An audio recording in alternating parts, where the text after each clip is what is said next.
Assalamualaikum warahmatullahi wabarakatuh. Waalaikumsalam warahmatullahi wabarakatuh. Ya, alhamdulillah. Alhamdulillahilladzi bi ni'mati tatimmus shalihah. Alhamdulillah segala puji bagi Allah yang telah memberikan kita begitu banyak nikmat, yaitu nikmat iman, nikmat Islam, serta nikmat sehat dan waktu luang. Alhamdulillah telah Allah berikan kepada saya pada khususnya dan juga kepada rekan-rekan sekalian ya, Bapak kepala sekolah, Bapak Ibu kepala sekolah, mungkin Bapak Ibu guru dan juga mungkin orang tua, pendidik dan rekan-rekan sekalian ya, yang alhamdulillah sudah Allah berikan kesempatan dan juga kesehatan dan waktu luang untuk menambah ilmu ya, menambah ilmu di jam yang tidak sore lagi, ini udah malam ya, alhamdulillah diberikan kesempatan seperti itu. Masya Allah, kita patut bersyukur kepada Allah. Salat dan salam tidak lupa kita sampaikan kepada uswah kita, junjungan kita, tauladan kita, Rasulullah SAW, Muhammad bin Abdullah.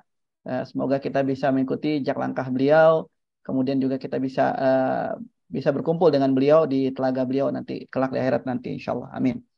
Baik, seperti yang sudah disampaikan hari ini dari EduMind, kita akan membicarakan, waktu saya mendapatkan materi ini dari tim di EduMind, Masya Allah nih ya, bagaimana cara mengatasi berbagai masalah siswa. Waduh, ini tema luar biasa ini ya, tema sangat luar biasa. Masalahnya itu kan saling berkaitan ya, masalah-masalah siswa itu kan saling berkaitan, saling menaut gitu ya. Jadi seperti ibaratnya telur sama ayam, mana yang duluan nih masalahnya. Nah, kita mudah-mudahan di kesempatan yang mungkin hanya 1,5 jam ini bisa kita kupas ya, kita bisa bahas dan juga mudah-mudahan bisa memberikan pencerahan, bisa memberikan solusi, bisa memberikan ide-ide baru bagi Bapak Ibu guru sekalian, Bapak dan Ibu kepala sekolah sekalian yang sudah hadir dalam mengikuti webinar ini, insya Allah. Baik, saya share screen dulu.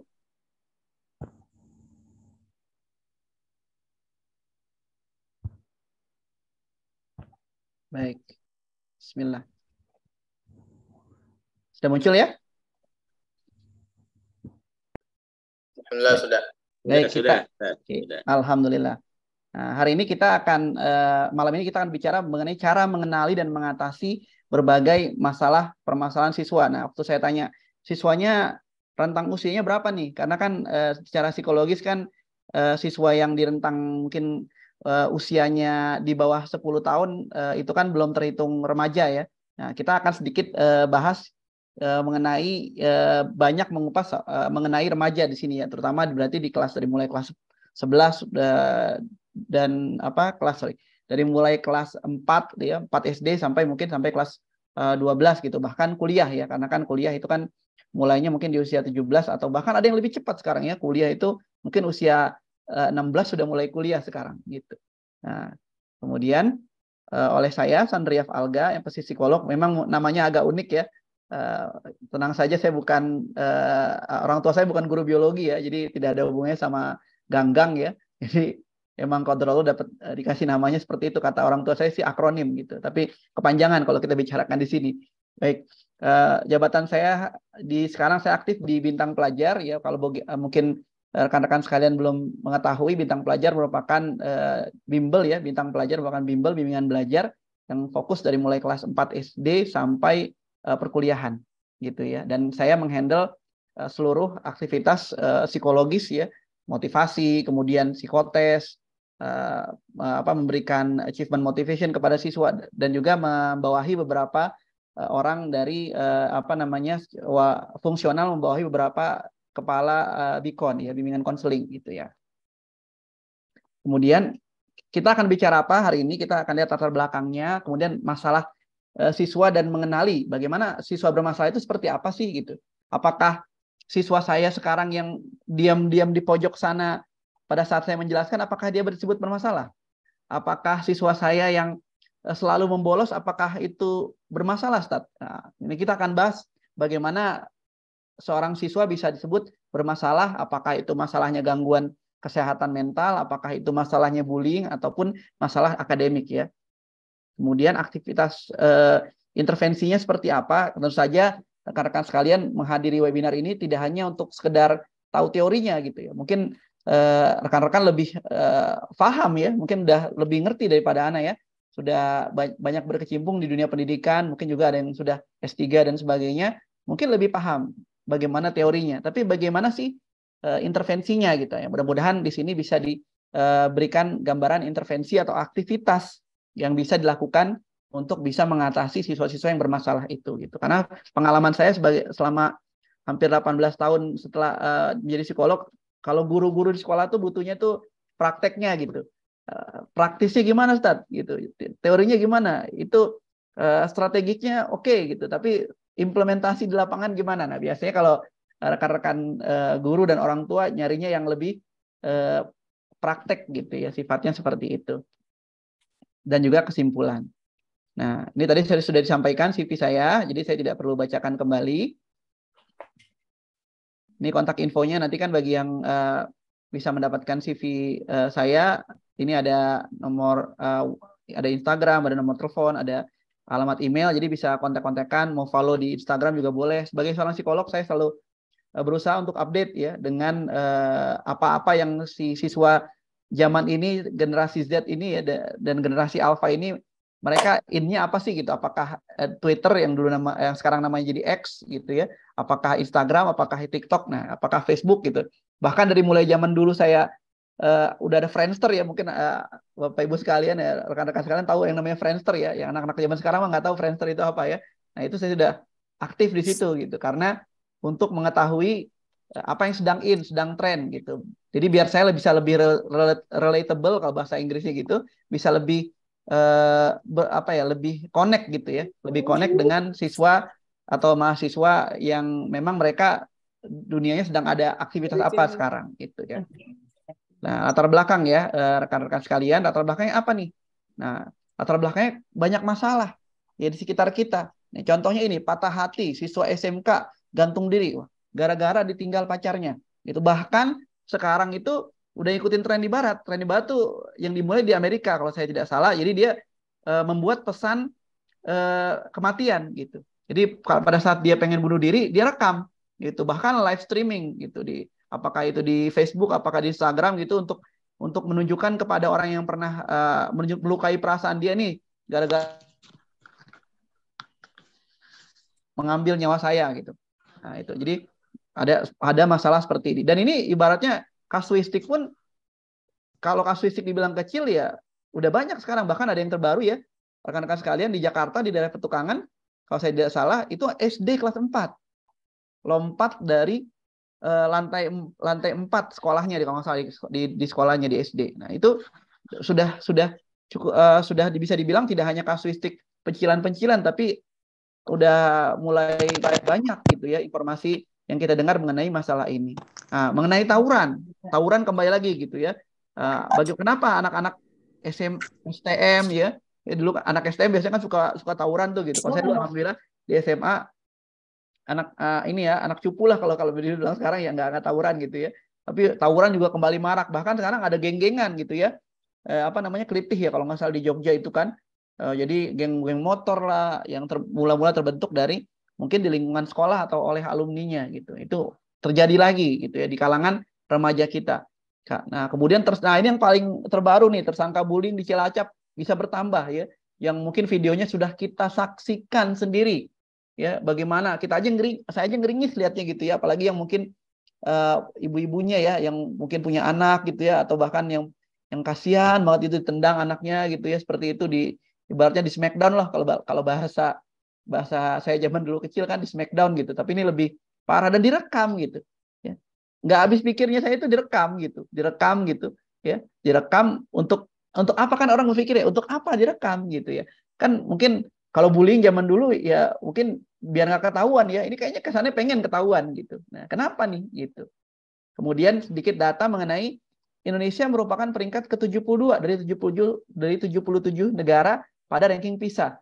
Ya, jadi ini ranking PISA itu dilakukan setiap 3 tahun sekali ya. Mungkin rekan-rekan sekalian sudah mengetahui terakhir 2018 itu yang 2018 kita di urutan ke-72.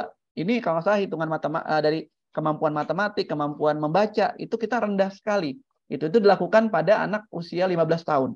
Nah, ini memang usia-usia yang memang kita sedang bahas sekarang gitu. Nah, jadi dari mulai akademik, dari mulai individual, dari mulai kelompok. Nah, ini ada masalah-masalah yang timbul di remaja-remaja kita.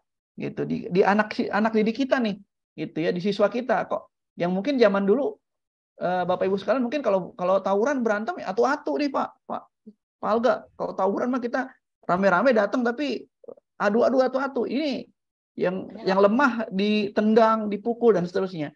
Ini kenapa bisa begitu gitu? Kenapa bisa? Apalagi yang di Cilacap itu katanya anaknya soleh gitu ya, jago baca Quran kalau tidak salah, jago tilawah. Ini masalah di mana? Gitu ya. Kenapa bisa terjadi hal seperti ini gitu kan? Baik. Ada fakta lagi rekan-rekan sekalian ya. 14 juta orang atau 6% di penduduk Indonesia yang berusia 15 tahun ke atas tuh mengalami gangguan mental. Nah, jadi gangguan mental tuh yang kayak gimana sih Pak Alga gitu. Nah, kan ada orang yang bilang, ih itu orang gila, ODGJ gitu. Ya, kan ada orang-orang dengan gangguan jiwa ya, ODGJ gitu. Itu ODGJ. Kalau dulu kan orang gila kalau kita dulu masih kecil, mungkin kalau saya dulu ya di Tanah Abang di Ben Hill gitu, kalau orang yang nggak bajunya aut-autan, kotor, nah itu mungkin dipikir ODGJ. Nah, definisi secara psikologis apa sih orang gangguan mental? Nah, itu nanti kita akan lihat. Kemudian berupa depresi dan kecemasan gitu ya.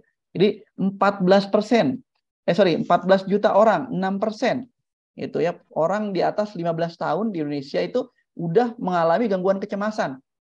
Dari mulai kecemasan yang kecil ya, rekan-rekan sekalian, itu misalnya kita mau ujian, mungkin kita pernah merasakan ya, kalau misalnya menjelang ujian ya, waktu kita sekolah dulu, hari H menjelang ujian atau pada saat kita duduk di meja ujian tuh, kayaknya perut kita mules-mules gitu ya, atau berasa gimana gitu, kayaknya kayaknya keringetan, padahal kagak habis olahraga, padahal udah makan gitu, padahal udah buang air juga, kenapa tiba-tiba mules nih gitu. Nah, itu udah mulai tanda-tanda ada kecemasan tuh.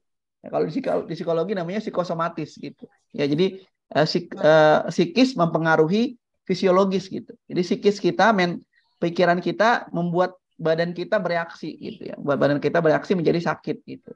Ya, karena itu kalau misalnya orang sakit ya, benar tuh, jangan dikasih informasi yang jelek-jelek. Jangan dikasih informasi yang buruk-buruk dulu gitu ya. Karena ya itu bisa mempengaruhi psikisnya, akan mempengaruhi tingkat kecepatan penyembuhannya nanti gitu. Ya, terus terkena gangguan jiwa berat 400.000 dari yang tadi 6% gitu ya. 400.000 itu mengalami gangguan jiwa berat seperti skizofrenia. Skizofrenia seperti apa sih? Skizofrenia itu rekan-rekan sekalian, ayah bunda sekalian ya. Karena kebiasaan webinar di bintang pelajar ya, ayah bunda ketemunya. Nah, itu Bapak Ibu sekalian, skizofrenia itu kita berhalusinasi. Salah satu bentuknya ya, kita berhalusinasi bahwa ada orang yang ngikutin kita. Terus kemudian ada perasaan orang lain kok kayaknya benci banget sama saya, gitu. Dipersekusi gitu. Ya. Jadi ada halusinasi dan ada delusinya gitu. Dan bahkan sampai kepada kepribadian ganda gitu ya. Seperti itu kurang lebih. Terus ada 450 juta nih secara global dunia ya, penduduk dunia menderita gangguan kesehatan mental. Ini merupakan masalah yang dialami oleh anak didik kita. Tidak hanya di luar negeri nih, dunia. Berarti kan seluruhnya gitu. Berarti kan ada orang Indonesia seperti yang 14 juta orang ini mengalami gangguan mental, kecemasan, dan ini akan mempengaruhi target-target mereka. Ya sekolah kan targetnya kan untuk bisa berprestasi. Bagaimana bisa berprestasi kalau misalnya gangguan kesehatan mental? Bagaimana bisa berprestasi kalau misalnya dibully? Ya boro-boro dia mau belajar di kelas ya, mau masuk kelas. Kalau habis dibully biasanya cenderung dia nggak mau masuk sekolah kan? Gimana bisa berprestasi kalau misalnya ilmunya nggak dapat di kelas gitu, atau nggak dapat dari guru gitu? Ya, hampir 1 juta orang setiap tahunnya bunuh diri. Bayangkan gitu ya. Alhamdulillah nih kita sebagai Muslim, kita sudah jelas ada larangannya bahwa tidak boleh mengambil nyawa diri atau membunuh diri itu. Tapi kan ini fakta gitu. Di luar bahwa ya tadi ada siswi kelas 4 SD ya yang melompat dari lantai 4 sekolahnya di Jakarta. Ya, bayangkan gitu. Ya tadi ada yang bunuh diri, tadi yang artikel sebelumnya bunuh diri karena ditinggal, ada masalah dengan kekasihnya gitu. Nah, Masya Allah, kalau itu masalahnya seberapa berat ya rekan-rekan sekalian ya. Ini kita akan bahas bagaimana mengintervensinya. Mudah-mudahan bisa memberikan inspirasi kepada rekan-rekan sekalian. Nah ini ada karakter ini kan kita zaman Gen Z ini ya. Gen Z ini sekitar usia lahirnya tahun 98 ke atas ya, Gen Z ini ya. Mereka karakternya apa? Ketergantungan pada teknologi gitu. Jadi kalau nggak megang handphone ya, itu ibaratnya nyawanya ketinggalan gitu ya. Kalau handphonenya itu nggak kebawa gitu, misalnya di kantor ya, mungkin kita juga ya, kalau misalnya ke sekolah handphone ketinggalan aja, kayaknya harus disusul gitu ya, harus gimana gitu, kayaknya nggak bisa belajar gitu.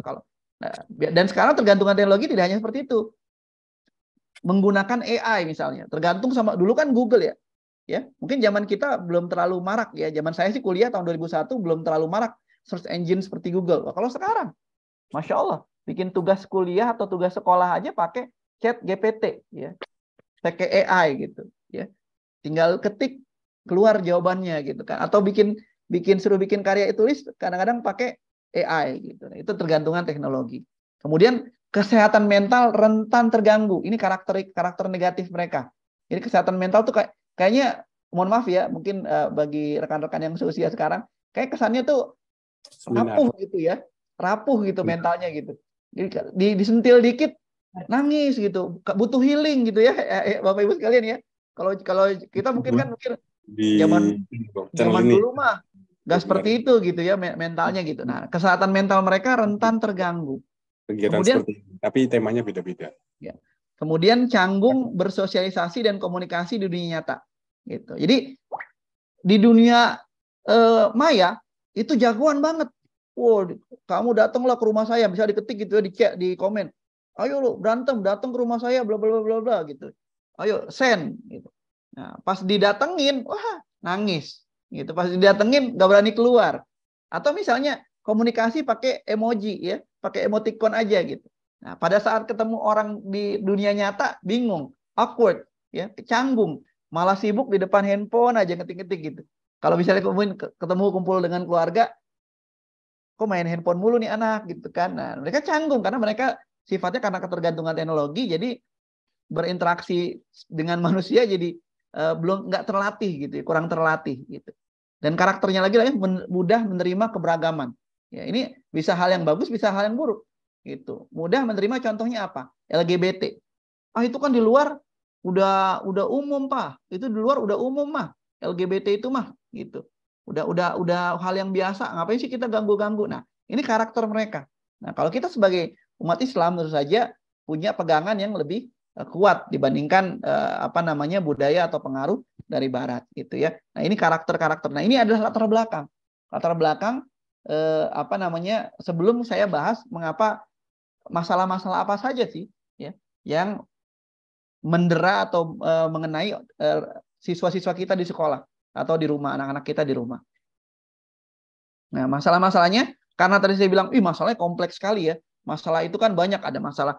Ini ada beberapa masalah yang belum saya cantumkan secara khusus gitu ya. Mungkin ada waktu lagi kita bisa bicarakan, tapi saya list big three lah gitu, anggap begitu ya. 3 masalah besar yang itu bisa jadi merembet ke masalah yang lain. Gitu, merembet mengakibatkan berdampak pada hal-hal yang lain, misalnya prestasi ya. Ya, misalnya ini masalahnya apa nih? Ya, kita lihat dulu ya definisi masalah. Jadi kita harus samakan definisi dulu nih. Masalah itu apa? Masalah adalah situasi atau kondisi yang mengganggu kesejahteraan individu atau kelompok dan memerlukan solusi atau penyelesaian. Jadi kalau misalnya itu tidak mengganggu kesejahteraan individu maupun kelompok ya dan memerlukan penyelesaian, itu berarti bukan masalah. Gitu ya. Contohnya akan kita bahas di sini ya. Nanti kita lihat lagi nanti.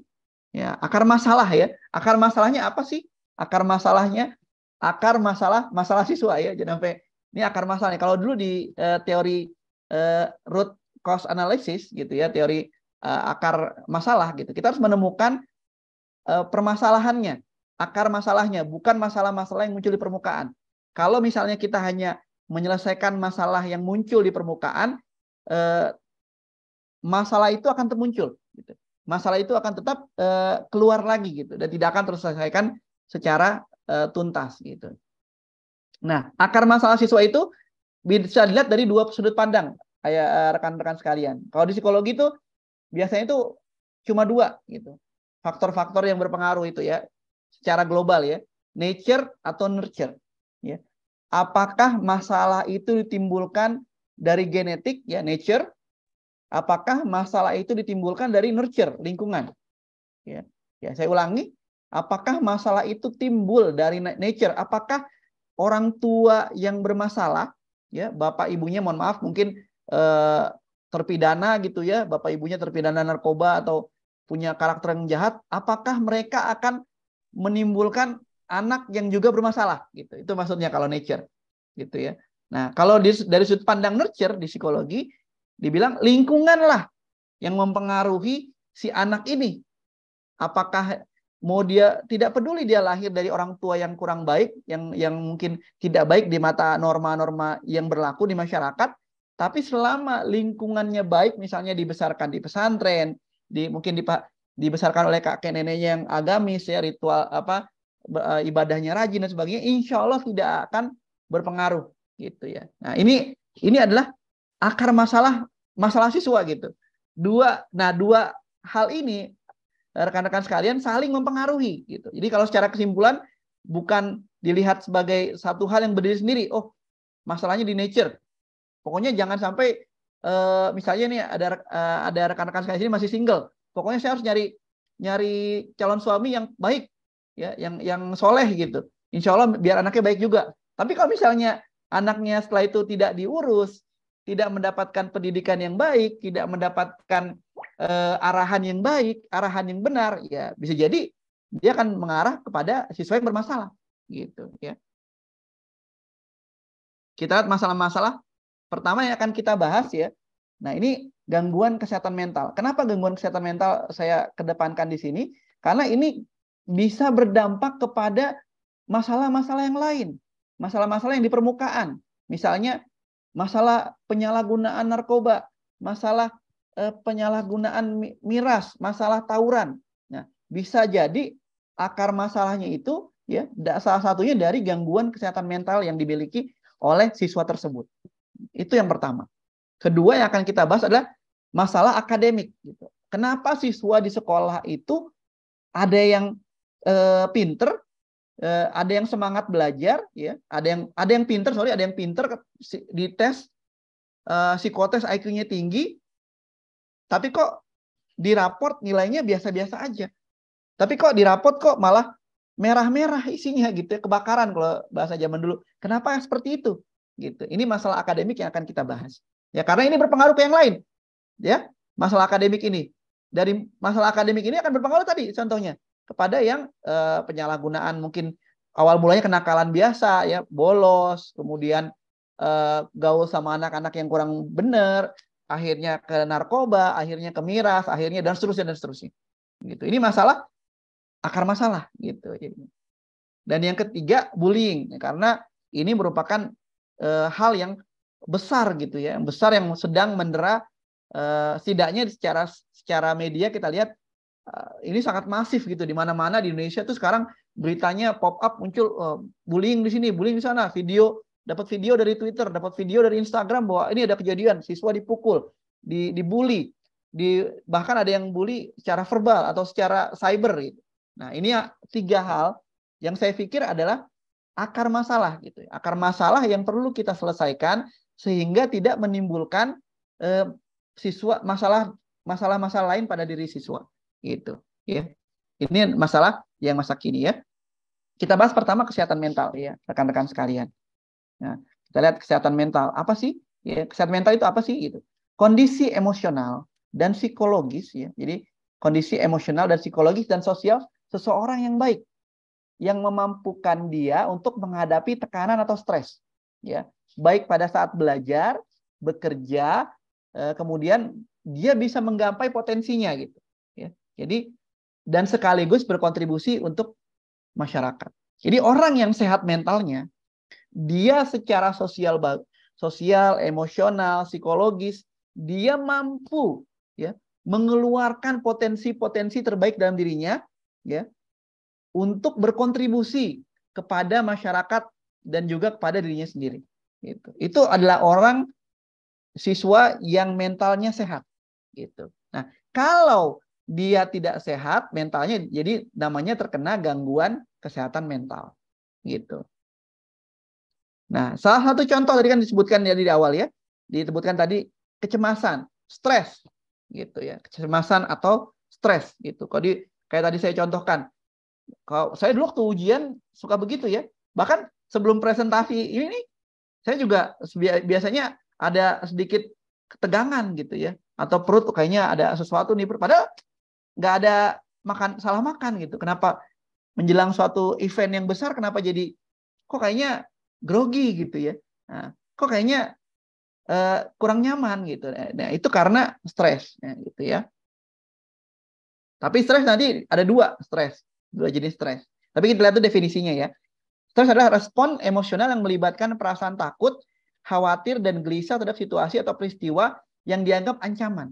Gitu. Nah, kalau misalnya kita menimbulkan atau menampilkan ciri-ciri stres, berarti kita menganggap situasi yang kita akan hadapi itu mengancam. Gitu. Misalnya, contohnya situasi ujian, gitu ya, situasi ujian.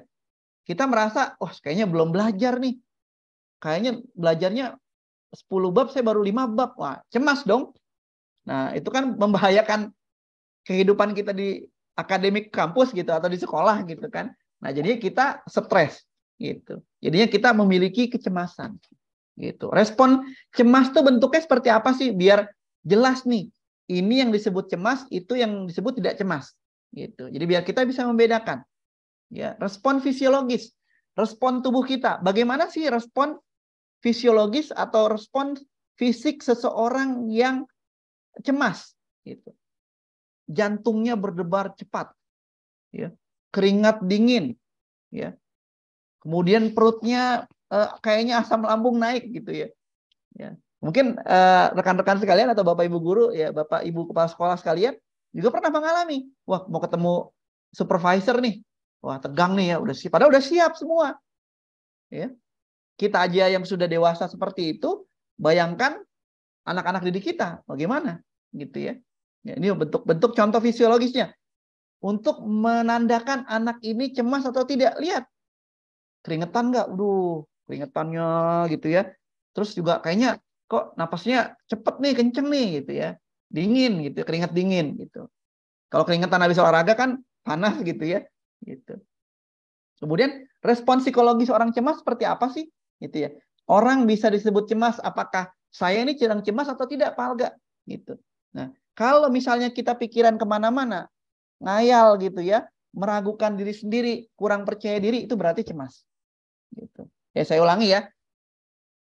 Lagi belajar di kelas, kita cemas, ya, kita cemas nih. Nanti mungkin takut keluar sekolah, orang yang ngebully kita udah nungguin gitu misalnya ya, kita cemas nih, pikiran kemana-mana gitu, gimana nanti cara saya kabur ya, habis pulang sekolah biar nggak ketemu dia dan sebagainya. Nah itu kecemasan gitu, pikirannya kemana-mana, guru sedang menjelaskan di depan, anak ini malah ngawang-ngawang gitu. Dan mungkin kita pernah mengalami, saya sih pernah mengalami waktu memang alhamdulillah tidak pernah dibully ya gitu ya, tapi kalau ngebayangin besok habis ini mata pelajaran ini, saya kan alhamdulillah lumayan bagus di bahasa Inggris. Nah, pelajaran berikutnya itu matematik. Matematik gimana nih, matematik PR-nya belum selesai. Cemas gitu. Gitu. Di pikiran saya kemana-mana gitu ya. Nah, itu respon fisiologis. Itu untuk kita mencirikan anak ini dibilang cemas atau anak ini tidak cemas gitu. Nah, tadi saya bilang stres itu ada dua jenis ya. Bapak Ibu sekalian, stres itu ya rekan-rekan sekalian ada dua jenis stres ya.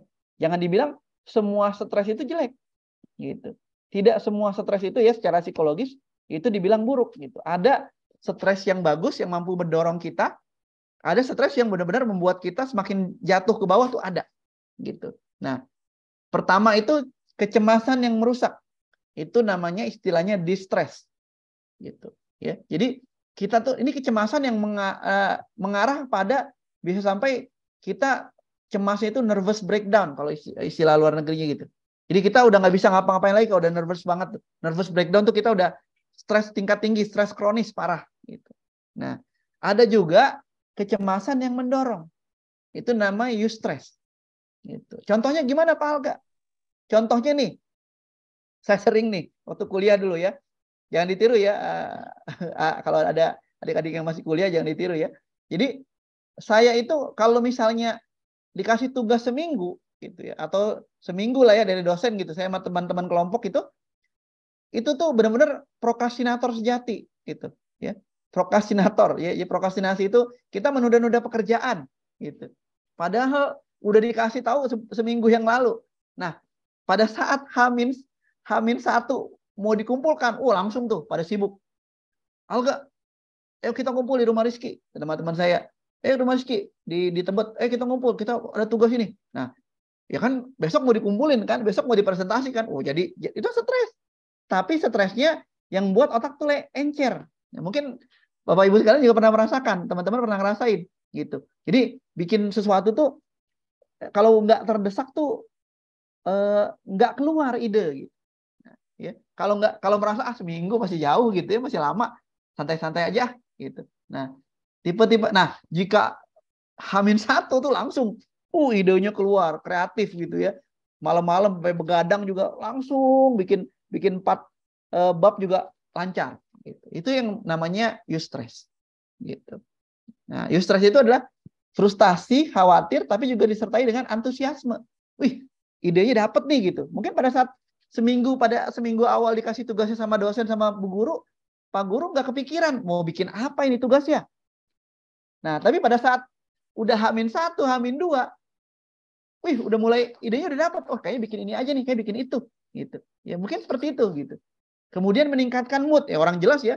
Semakin pede, kayaknya terus materinya disambung dengan ini. Kayaknya bikin ini nyambung gitu, ide-ide nyambung gitu. Nah, dan kemudian bisa berdampak baik pada kesehatan ya, karena kan kita kepercayaan diri, mood bagus itu membuat sehat gitu. Salah satu wasilah kita menjadi sehat gitu ya. Kemudian ada lagi yang namanya distress gitu ya. Kecemasan, panik dan desperation, putus asa gitu ya. Waduh, udah Hamin 1, gimana ya? Udahlah, bolos aja gitu. Kan ada yang kayak gitu ya mungkin. Udah bolos aja lah, atau pura-pura sakit atau ngadu sakit gitu. Bilangnya sakit ke guru gitu biar dapat perpanjangan waktu pembuatan tugas gitu. Nah, ini distress bisa merusak mood dan kepercayaan diri. Ya, bisa berdampak buruk pada tubuh gitu. Karena dengan kita distress ini ya, rekan-rekan sekalian, kita jadi kepikiran terus. Kalau kepikiran apa sih akibatnya? Pertama, bisa malas makan. Kedua bisa sangat berlebihan makannya. Gitu ya, bisa di 2 spektrum nih. Bisa malas makan, jadi nggak mau makan, bisa makannya berlebihan gitu ya. Jadi makan terus gitu kan. Gitu. Mending makannya sehat gitu ya. Makanya coba mana pernah ada ya walau ya orang stres tuh makannya sayuran, nggak ada kan? Gitu. Biasanya kan comfort food gitu, makanan yang buat kita nyaman. Dan itu biasanya bukan sayuran gitu. Biasanya kan chocolate cake ya, Silver Queen ya, mohon maaf nyebut merek nih ya, Silver Queen ya kan. Kemudian Toblerone ya, Black Forest ya, itu yang bikin diabetes dan bikin gula darah naik gitu, kolesterol gitu.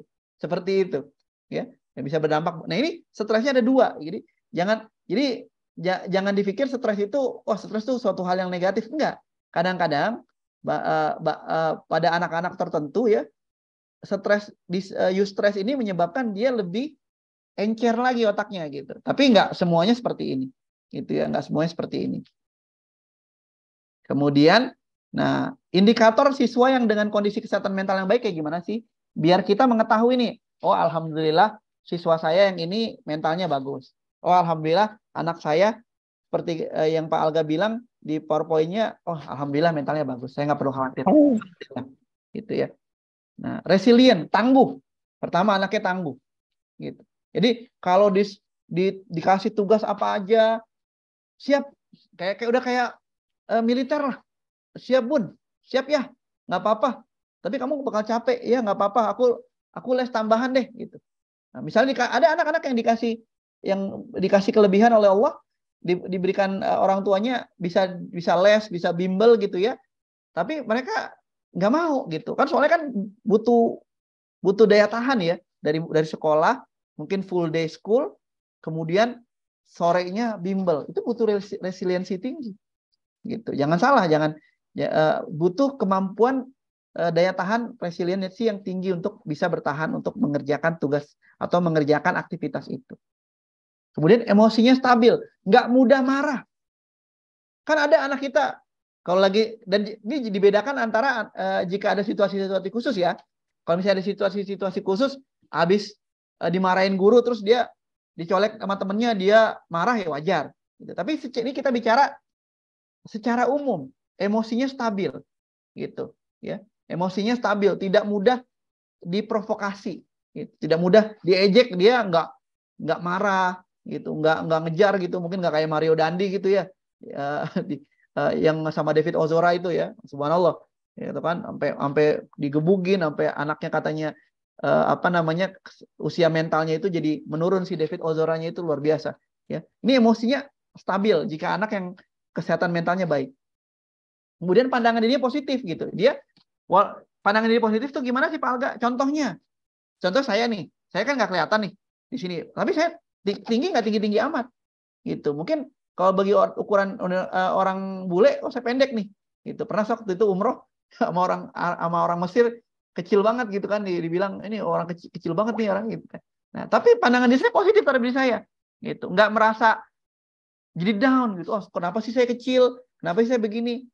Positif aja. Oh, mungkin Allah sudah ngasih yang kayak begini biar saya lebih mudah, atau biar saya lebih ada kelebihan atau keuntungan bagi saya yang mungkin Allah tunjukkan atau Allah berikan. Itu pandangan diri positif, walaupun mungkin gemuk nih, atau mungkin ya banyak hal gitu, tapi dia berpandangan positif terhadap dirinya sendiri gitu. Kemudian pengelolaan stresnya baik. Nah, saya bilang tadi, bukan berarti tidak boleh stres gitu ya. Kadang-kadang kayak penyakit ya, penyakit fisik gitu misalnya ya, Bapak Ibu sekalian kan kenapa kita dikasih vaksin? Kan vaksin itu kan penyakit yang dilemahkan ya. Ya kan, bibit penyakit yang dilemahkan. Gitu. Kenapa kita dikasih vaksin? Itu biar kita terlatih untuk melawan, gitu. Ya. Nah, sedikit. Jadi jangan sampai anak saya nggak boleh dikasih stres, anak saya nggak boleh dikasih sulit. Saya nggak pengen anak saya seperti saya dulu, gitu. Anak saya sekarang saya kasih semua yang dia pengen, gitu. Nah, jangan juga seperti itu. A little stress, a little uncomfort, ya. Ketidaknyamanan itu perlu gitu. Karena itu ada iklan di TV anak kecil kan, iklan sabun ya. Kotor itu baik gitu ya. Di endorse juga sama dosen di psikologi juga. Itu dosen psikologi saya di UI. Itu bagus. Kotor itu belajar gitu. Nah, itu maksudnya seperti itu gitu. Jika ada jangan sampai kita sebagai orang tua, yaudah semua masalah jangan sampai anak saya dapat masalah. Pokoknya anak saya kasih uang yang banyak, atau anak saya dikasih fasilitas biar dia nyaman hidupnya. Jangan sampai stres. Bukan begitu juga, ya. Baik penyakit fisik kita melawan itu, misalnya demam itu dilawan dengan penyakit virus itu dilawan dengan demam, ya. Seperti saya analogikan demam ya, penyakit fisik itu dilawan dengan demam, kita demam, badan kita panas gitu, itu untuk penyembuhan. Nah, sama seperti psikologis, kita perlu tantangan-tantangan terhadap mental kita. Nah, jadi karena itulah kita sekolah, kita belajar, kita beraktivitas setiap hari untuk mendapatkan tantangan itu dan berusaha memperbaiki atau berusaha melewati tantangan tersebut. Kemudian relasi sosial sehat. Jadi dia punya teman gitu ya. Anak yang kesehatan mentalnya bagus, dia punya teman. Dia kalau berhubungan dengan sosial dengan orang, dia tuh nggak canggung gitu. Itu anak yang mentalnya baik. Mandiri. Dia punya kemandirian. Gitu.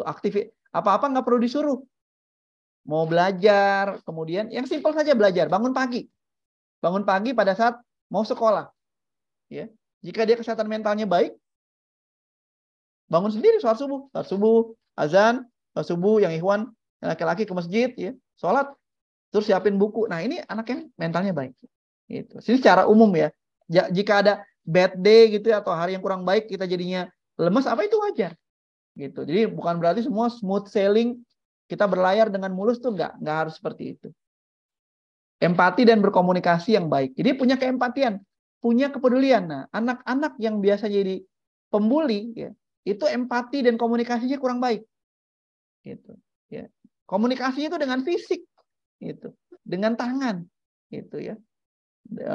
Nah, anak yang mentalnya baik itu dia empati, dia peduli dengan temannya, peduli dengan gurunya, peduli dengan adiknya, peduli dengan kakaknya, dan juga tentu saja dengan orang tuanya. Itu anak yang memiliki empati dan komunikasi yang baik. Gitu. Nah, ciri-ciri. Nah, jika sudah terganggu mentalnya kayak gimana sih Pak Alga? Gitu.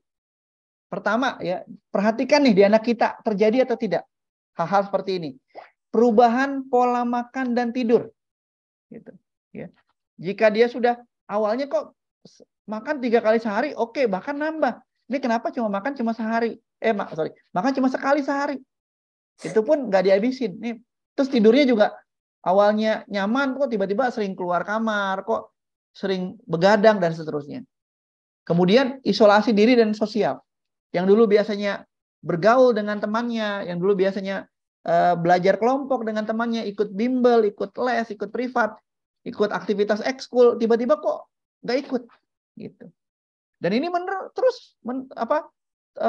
terjadi terus menerus, bukan hanya sekali 2 kali. Gitu.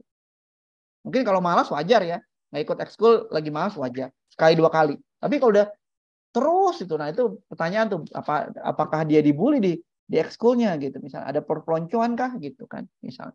Kemudian minat pada aktivitas menurun. Ya tadi saya bilang ekskul, yang awalnya suka ekskul paskibra, kok tiba-tiba nggak ikut lagi.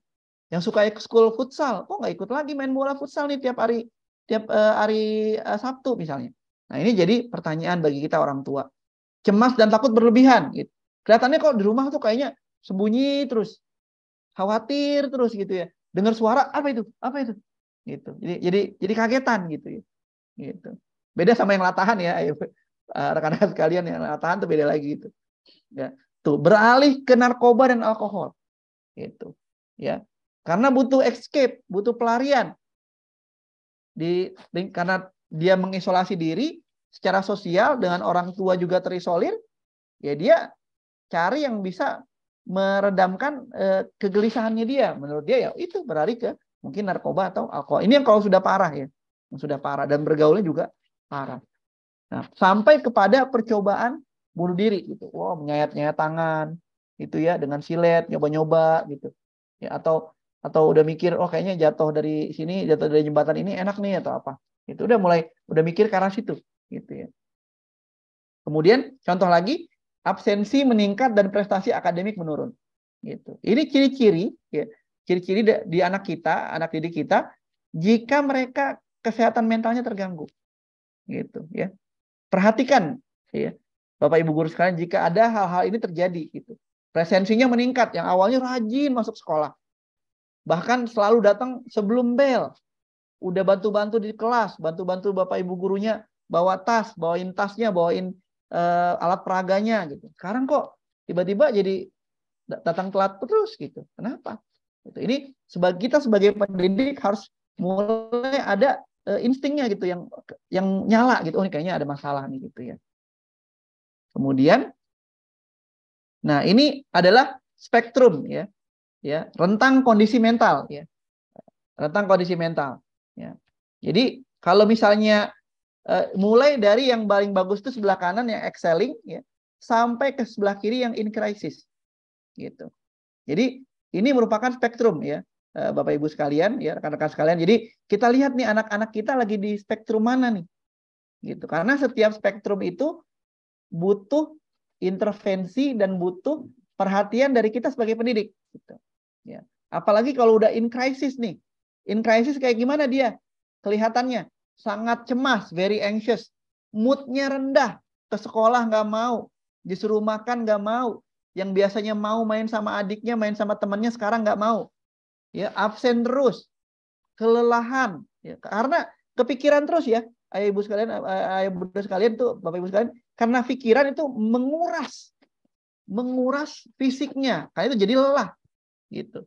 Kemudian tidurnya sedikit, bahkan bobot badannya menurun. Nah ini jika sudah in crisis, ini sudah wajib kita bawa dia ke psikolog atau psikiater. Ya, jangan sampai terlambat. Gitu. Ya, saya ulangi lagi, kalau misalnya kita lihat ada anak didik kita yang seperti ini, ada anak-anak kita yang seperti ini, ya, kok kayaknya Pak Alga lihat anaknya cemas terus, moodnya kok juga terus nurun gitu ya. atau bahkan mungkin di kategori atau di bagian struggling misalnya. Dia masih cemas, depresi, gampang lelah. Nah, ini spektrum, ini rentang ini untuk kita. Oh, misalnya dia thriving, dia positif, jiwanya positif, dia tenang, dia aktivitasnya melakukan aktivitas performing bagus, tidurnya nyaman, makannya normal, aktivitas normal, itu thriving, excelling. Nah, jangan sampai ya kita harus selamatkan anak kita jika dia terlihat mulai sangat cemas, moodnya rendah, absensinya tuh semakin menumpuk, semakin banyak absennya, lelah dan juga kurang tidur dan sebagainya. Itu kondisinya seperti itu jika anak-anak kita ini in crisis. Dan biasanya mereka tuh tidak ngomong. Kalau orang, gimana sih kalau orang stres gitu ya? Orang keluar rumah aja, keluar kamar aja nggak mau. Curhat sosial, dia sudah terisolasi secara sosial. Nah, karena itu adalah peran dari kita, dari guru dan juga dari orang tua khususnya, itu untuk melihat, oh anak saya kok di kamar terus tuh. Nah, itu harus kita perhatikan. Jangan sampai kita diamin aja, mungkin dia lagi main handphone atau mungkin dia lagi belajar. Nah, tapi ini kita perhatikan absensinya menumpuk. Tidurnya semakin lama semakin sedikit. Berat badan kok anak saya berat badannya kok tambah turun ya. Nah, gitu. Baik. Mungkin kalau pertanyaan nanti kali ya. Ada yang raise hand. Kita lanjut ya, ke yang nomor 2. Ya, lanjut ya. Kita lanjut ke yang nomor 2. Ya. Nomor 2 apa sih yang kita bahas ini? Masalah akademik gitu. Target cita-cita siswa. Gitu ya. Siswa kan punya target ya. Tapi dia tidak bisa mencapainya. Nah, ini menimbulkan masalah. Menimbulkan masalah. Anak yang dia sebenarnya tidak ada pada umumnya anak ingin berprestasi, ingin berhasil di sekolah, ingin baik di sekolah, minimal tidak dapat nilai jelek, tidak dimarahi guru dan seterusnya. Nah, mereka umumnya ingin berprestasi secara akademik gitu. Ya, ingin mencapai target dan cita-citanya. Gitu. Tapi ya, ada masalah internal dalam diri dia yang membuat dia tidak bisa mencapai target dan cita-cita yang dia inginkan. Ya, masalah internalnya apa? Bisa berhubungan dengan intelijensi, bisa berhubungan dengan minat, bisa berhubungan dengan kepribadian. Gitu. 3 faktor internal ini ya, rekan-rekan sekalian, ayah bunda sekalian, teman-teman sekalian, yang dapat mempengaruhi siswa untuk tidak bisa mengoptimalkan potensi yang dia miliki. Gitu. Masalah eksternalnya apa? Masalah eksternalnya mulai dari orang tua, keluarga, sekolah, dan juga lingkungan. Gitu. Nah, tapi kita sebagai Muslim, ini kan teori. Ya, saya tambahkan karena kita merupakan kaum Muslimin. Saya pun kalau di teori psikologi yang umumnya kan biasanya kita tuh tergantung diri kita. Gitu. Kalau saya belajar di kampus tuh kitalah yang mengubah nasib kita. Nah, tapi kita sebagai seorang Muslim juga harus percaya bahwa segala sesuatunya itu adalah ketentuan dari Allah Subhanahu wa taala. Itu Allah yang memberikan kita kesempatan. Allah yang memberikan kita rahmat. Allah yang memberikan kita kesempatan berkumpul di sini gitu. Allah yang memberikan kita begitu banyak nikmat gitu. Nah, itu yang saya selalu tekankan dan tim saya di bimbingan konseling di Bintang Pelajar kepada siswa. Mungkin kamu tidak bisa mencapai target, kita kan udah ikhtiar ya, usaha terus, belajar, ikhtiar dan tawakalnya itu Allah tidak memberikan apa yang kita inginkan, ya jangan bersedih boleh, tapi jangan larut-larut dalam kesedihan. Itu yang bahwa itu semua adalah rahmat dari Allah Subhanahu wa taala kepada kita. Mungkin kita diberi kesempatan untuk ambil gap year misalnya. Saya sampaikan itu kepada siswa kami di Bintang Pelajar. Mungkin gap year kamu biar lebih punya waktu belajar lagi untuk mencapai target yang lebih tinggi misalnya gitu. Misalnya. Nah, jadi masalah akademik saya ulangi itu bisa timbul dari eksternal dan internal. Ya, masalah internal timbul dari apa? Intelijensi. Dari minat dan kepribadian. Kalau masalah, yaitu bullying tadi contohnya saya bilang, karena empatinya kurang, ya, karena rasa bersalahnya kurang, jadi dia rentan menjadi pembuli. Misalnya, seperti itu. Ya. Kita lihat satu persatu ya, internal dan eksternal. Nah, adanya kesenjangan prestasi. Ya. Ada yang namanya di psikologi itu underachiever. Apa itu underachiever? Contohnya seorang siswa yang misalnya setelah kita ketahui baik itu dari dari jenjang sebelumnya dia pinter gitu ya, raportnya bagus gitu, atau setelah di psikotes IQ-nya 130 ya. Tapi pada saat dia naik tingkat ke SMA atau ke SMP misalnya misalnya dari SD ke SMP atau SMP ke SMA, dia dulu nilainya bagus, raportnya bagus dan hasil IQ-nya tinggi gitu.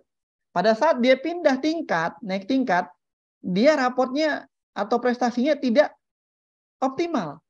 Itu yang namanya disebut underachiever. Gitu. Anak yang IQ-nya 130, 140 gitu ya. Tapi kok Pak Alga raportnya ini kok merah-merah ya? Gitu. Itu istilahnya underachiever. Apakah penyebabnya karena dia tidak menemukan minatnya di sekolah, tidak ketemu gurunya, mungkin gurunya yang kurang baik bagi dia, atau mentalnya jadi karena ada masalah kesehatan mental, atau apa, itu bisa terjadi. Tapi itu diistilahkan underachiever. Dia anak pinter sebenarnya, tapi tidak bisa mengoptimalkan modal yang dia miliki untuk berprestasi di sekolah. Itu namanya underachiever. Ada lagi namanya overachiever. Ini alhamdulillah, ini bagus nih alhamdulillah kalau overachiever. Contohnya gimana? Contohnya jika pada saat SD pengen ke SMP raportnya biasa-biasa aja. Terus pada saat dites IQ kok IQ-nya biasa-biasa aja Pak Alga. IQ-nya rata-rata 90 karena IQ rata-rata itu 90 skornya sampai 110. Gitu. IQ-nya biasa-biasa aja tapi kok ranking 1 terus ya Pak Alga. Nah, ini berarti dia disebut overachiever. Melampaui potensi dia gitu. Nah, ini kesenjangan prestasi bisa menimbulkan masalah-masalah di akademik. Nah, intelijensi kurang mendukung gitu.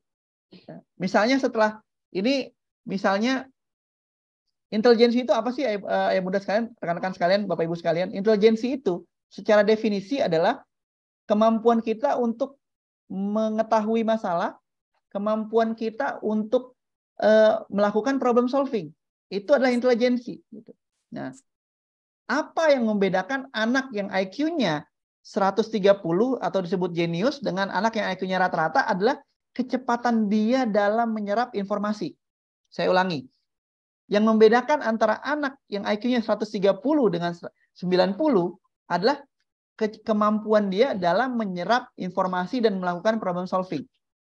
Jika kedua anak ini diberikan satu soal yang sulit, anak yang IQ-nya 130 mungkin bisa menyelesaikan soal itu dalam waktu hanya 3-2 menit misalnya. Nah, kalau anak yang IQ-nya rata-rata 90 atau sampai 110 gitu ya, bukan berarti dia tidak bisa menyelesaikan. Tapi dia butuh waktu lebih lama. Saya ulangi, si anak yang IQ-nya 90 ini butuh waktu lebih lama untuk menyerap materi dan memproblem solving. Jika diberi kesempatan seharian, anggaplah gitu ya, yang agak overnya gitu ya, agak lebaynya gitu. Jika anak ini bisa diberikan waktu seharian, insya Allah dia akan menemukan jawabannya. Gitu. Tapi kan situasi kondisi kita kan situasi kondisi sekolah, yang memang setiap ujian tuh biasanya memiliki batasan atau rentang waktu. Gitu. Karena itu siswa dituntut untuk menjawab dengan cepat.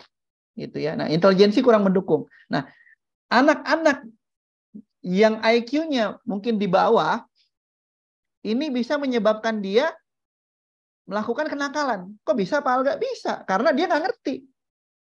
Logikanya nggak nyampe.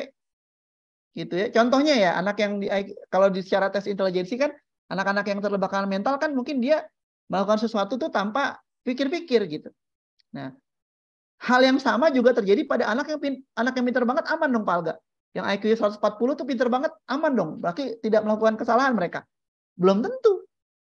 Bisa jadi karena saking pinternya, ya, dia usil. Teman-temannya yang lain belum selesai, dia udah selesai ngerjain soal, dia ngusilin temannya. Itu hal yang kecil. Bisa jadi sampai hal yang besar. Mungkin menantang guru. Bu, kayaknya ibu ngasih kunci jawaban atau cara menjawab salah deh. Itu anak yang pintar bisa seperti itu. Dan kami di Bintang Pelajar ada yang kayak gitu dulu. Itu saking pinternya, kayaknya salah deh caranya misalnya. Gitu. Jangan dianggap nggak bermasalah. Ada bisa menimbulkan masalah. Gitu. Kemudian komponen intelijensinya tidak seimbang. Misalnya, intelijensi itu kan secara umum terdiri dari beberapa komponen. Ada kemampuan verbal, ada kemampuan memori, ada kemampuan numerik, angka gitu, ada kemampuan kreativitas dan seterusnya. Nah, bisa jadi komponen intelijensinya nggak seimbang. Ada anak yang hafalannya kuat, tapi dia analisanya kurang. Gitu. Ini menimbulkan masalah, mungkin dia hanya mampu belajar di di pelajaran-pelajaran yang banyak hafalannya misalnya. Kalau yang udah berhubungan dengan numerik atau matematik ya, dia kesulitan seperti itu. Kemudian masalah pada kepribadian. Tadi saya bilang, dorongan berprestasi rendah. Ya, anak-anak yang underachiever tuh dorongan berprestasinya kurang gitu. Udahlah nggak usah nggak neko-neko lah. Di sekolah belajar biasa aja gitu. Yang penting lolos, yang penting dapat nilai C gitu atau nilai B, padahal dia bisa A gitu. Ya. Kemudian daya tahan mengerjakan tugasnya rendah. Gitu. Itu masalah pada kepribadian. Empati. Anak yang dominan, ya. Anak yang dominan dan empatinya kurang, dikhawatirkan ya, bukan pasti ya. Dikhawatirkan dia punya kecenderungan untuk melakukan bullying misalnya. Gitu. Kemudian jurusan tidak sesuai dengan cita-cita. Kadang-kadang ada anak-anak kita yang terpaksa ya, dalam tanda kutip terpaksa masuk jurusan IPS misalnya soshum. Ini saya contohnya nih, ayah bunda saya, rekan-rekan sekalian, saya contoh anak yang terpaksa masuk IPA gitu. Saya sebenarnya pengen masuknya IPS atau bahasa, karena saya tuh kakak kelas saya yang bahasa kayak nyantai gitu. Dan saya secara numerik ya, komponen intelijensi numerik saya nggak tinggi gitu. Saya memori hafalan kuat, analisa alhamdulillah kuat gitu. Tapi numerik saya lemah gitu. Jadi saya nggak mau ke IPA gitu. 12 jam belajar fisika, 12 jam belajar matematika IPA gitu. Pernah buku fisika ya. Ini saya pengalaman pribadi, buku fisika SMA saya, buku Martin Kanginan itu kan ada soal-soal, saking saya nggak ngertinya soal itu, sampai bukunya itu saya tusuk-tusuk gitu pakai pulpen saya gitu. Ini apa sih gitu, saya coret-coret gitu. Saya sih mungkin masih ringan ya gitu, cuma nggak sampai ke badan gitu misalnya. Nah, jurusan tidak sesuai cita-cita akan mengakibatkan masalah-masalah akademik gitu, internal. Nah, sedikit ya, bagaimana sih caranya kita tahu bahwa anak ini intelijensinya gimana, pinter atau tidak, dia punya minatnya apa, dia kepribadiannya gimana? Ya, salah satu cara gaya belajar seperti apa? Kan ada anak yang gaya belajarnya ada 3 ya, rekan-rekan sekalian. Gaya belajar itu yang umum orang ketahui kan ada 3, visual, auditory, kinestetik, gitu ya. Nanti kalau ada kesempatan kita akan bahas lagi mengenai bakat, minat dan sebagainya, itu panjang lebar kali insya Allah saya dengan nanti akan menjelaskan. Jadi visual, auditory, kinestetik. Anak-anak yang visual, dia lebih senang kalau ditunjukkan pakai video, gurunya menampilkan, gitu, mempraktekkan dan seterusnya. Nah, bagaimana sih kita mengetahui intelijensi, minat, kepribadian, gaya belajar anak yang internal nih? Ya, yang internal, yang dalam diri kita, dalam diri anak-anak kita. Ya, salah satu caranya di psikologi adalah dengan menggunakan psikotes, gitu. Nah, jadi di psikotes itu, ya bunda sekalian, rekan-rekan sekalian, kita bisa mengetahui intelijensi. Nah, saya biasa waktu S2 dulu, setiap kasus kan kita dapat 5 kasus individual itu, biasanya yang awalan data intake awal itu yang kita ambil adalah data psikotes. Karena bisa jadi anak ini bermasalah, kan saya dapat kasus nih ya, kasus di S2, kuliah S2, biasanya kita ada studi-studi kasus gitu. Kasus real nih, kasus nyata. Terus saya kuliah S2 untuk mendapatkan master. Nah, biasanya anak ini dibilang sama gurunya, saya wawancara gurunya, ada masalah apa Bu Guru? Oh, dia anaknya nakal, oh dia begini. Nah, yang kita pertama lakukan adalah kita intake psikotesnya dulu. Nah, karena apa? Itu untuk data awal, kondisi awal anak ini. Oh, bisa jadi kenapa dia acting out, kenapa dia nakal di kelas, kenapa dia menjahili teman-temannya, karena jadi dia udah selesai saking pinternya, udah selesai mengerjakan soal, bosen, dia berperilaku kurang baik. Bisa jadi juga karena dia nggak paham, dia nggak ngerti pelajarannya apa sih ini pelajarannya gitu, pusing, kesel, stres, ya dilampiaskan ke teman-temannya gitu. Nah, dengan kita mengetahui data ini, oh jadi saya sebagai psikolog bisa membuat kesimpulan, oh bisa jadi salah satu faktor penyebab kontributor kenapa dia menjadi bermasalah di kelas atau di sekolah atau di rumah, karena memang dia kesulitan dalam menyerap pelajaran, intelijensinya kurang. Misalnya seperti itu. Itu contoh pentingnya kita psikotes, dan saya pun sudah rutin mengadakan psikotes di berbagai lembaga. Dan itu penting datanya, bukan sebagai vonis ya. Psikotes itu skor IQ itu bukan vonis, tapi kondisi saat ini anak seperti apa. Nah, kondisi anak seperti apa nih? Kemudian cita-citanya apa? Nah, gap antara kondisi atau kesenjangan antara target dan kondisi saat ini dia berapa jauh sih, berapa besar. Nah, dengan kita mengetahui itu, kita akan bisa menyusun program-program yang bisa membantu anak ini. Itu kurang lebih seperti itu maknanya. Kemudian masalah akademik eksternal, misalnya masalah keluarga, perceraian, perbedaan pola asuh, faktor ekonomi, itu berpengaruh. Gitu ya. Anak-anak yang broken home sudah umum lah kita tahu yang broken home biasanya ada kesulitan dalam di sekolah, bisa timbul kenakalan karena berusaha mendapatkan perhatian orang tua, salah satu faktornya seperti itu. Kemudian masalah sekolah, misalnya SDM di sekolah kuantitas dan kualitasnya kurang, gitu ya, kurang banyak atau kurang terlatih, kurang pelatihan gurunya dan sebagainya. Kualitas sekolah kurang, gitu ya, itu jadi faktor bermasalah. Lingkungan misalnya pengaruh negatif teman, gitu. Dulu waktu kuliah, ya, saya beberapa teman saya tuh, adik saya kalau tidak salah, adik saya di lingkungan sekolahnya itu kan sering nongkrong alumni gitu, senior gitu. Ada yang mungkin seniornya yang bagus ya alhamdulillah gitu, ngajak kepada yang benar. Tapi biasanya kalau udah seniornya udah dia nggak kuliah, dia di jam yang selesai kuliah dia nggak kuliah malah nongkrong di warung depan sekolah, ya itu kan tanda tanya gitu ya. Kemudian lingkungan rumah kurang mendukung, rumahnya dekat dengan dengan jalan raya gitu atau dengan rel kereta api misalnya, itu kan mengganggu kondisi dia dalam belajar.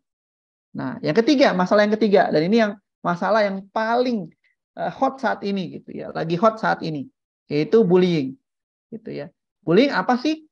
Perilaku agresif dan negatif seseorang atau kelompok orang secara berulang kali dengan menyalahgunakan ketidakseimbangan kekuatan untuk menyakiti korban secara mental, fisik maupun seksual. Gitu. Jadi saya ulang. Jadi perilakunya agresif gitu dan negatif gitu. Bisa berupa bentuknya fisik, bisa bentuknya verbal, bisa bentuknya seksual. Bahkan sekarang ada bisa bentuknya di dunia maya, cybercrime, ya. Cybercrime. Mengapa bullying terjadi? Pertama, karena ketidakseimbangan kekuatan. Ada yang lemah, ada yang kuat. Alhamdulillah kalau yang kuat ini anaknya pengasih dan penyayang gitu. Dia sayang dia sama temannya, sayang sama dia, jadi memberikan contoh yang bagus gitu kepada teman-temannya, kepada jadi nggak jadi orang yang nakal misalnya. Gitu. Tapi kenapa itu terjadi? Karena power imbalance.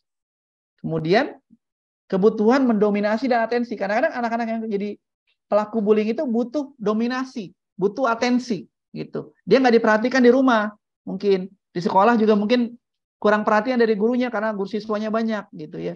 Nah, kemudian supervisi kurang. Ya, itu kayak contoh yang terjadi di Cilacap, terjadi di mana, di Jawa atau di mana saya lupa. Itu ya, mungkin terjadi di sekitar kita. Salah satunya karena kurang supervisi gitu. Pengawasan kurang. Aktivitas ekskul apa gitu. Nah, kan anak-anak ini kan banyak energinya ya, ayah bunda sekalian, rekan-rekan sekalian, teman-teman sekalian, banyak energinya. Nah, mereka biasanya tuh butuh katarsis kalau bahasa psikologinya. Butuh pelepasan. Apa bentuknya? Aktivitas. Biasanya aktivitas fisik gitu. Nah, ya sih tenaga gede, ya kan, tenaga besar. Dia moodnya lagi kurang bagus, ya udah. Ada teman yang mungkin terlihat lemah, ya dibully. Gitu. Kurangnya edukasi tentang bullying, dan kita menganggap biasa gitu bullying. Ah, cemen kamu digituin aja, nangis. Ah, kita kadang-kadang orang tua juga mungkin begitu. Ah, zaman papa dulu, zaman mama dulu mah yang kayak begitu mah biasa. Kamu ngapain sih cengeng banget sekarang udah gitu aja nangis misalnya. Ada juga tapi yang lebay gitu. Baru sedikit langsung datang ke sekolah. Ini kenapa nih anak saya dan sebagainya. Gitu ya. Kemudian pengaruh lingkungan. Gitu ya. Mengapa bullying? Karena lingkungan. Jadi biasanya diajarkan gitu bullying. Misalnya perpeloncoan itu kan mengajarkan bullying sebenarnya. Turun temurun gitu. Kemudian media influence, sosial media kan semakin butuh atensi. Oh, udah kita videoin dia dipukul ya kan, ada waktu itu tahun berapa saya lupa. Ada sekelompok anak perempuan ya membuli temennya gitu ya. Saya lupa tahun berapa itu membuli. Kan di videoin itu awal banget tuh. Di videoin gitu, videoin terus sebar videonya. Itu dibully lah, dijambak lah apa. Nah, mungkin pengen nyoba juga nih gitu. Orang-orang yang butuh perhatian biasanya mereka mau juga mungkin. Gitu. Nah, karakter pelaku seperti apa sih? Ya, rekan-rekan sekalian, agresif. Ya. Jika anak ini agresif, siswa ini agresif, bahkan kepada figur otoritas seperti Bapak Ibu guru, dia agresif. Nah, ini hati-hati. Bisa jadi dia punya karakter pembuli. Gitu.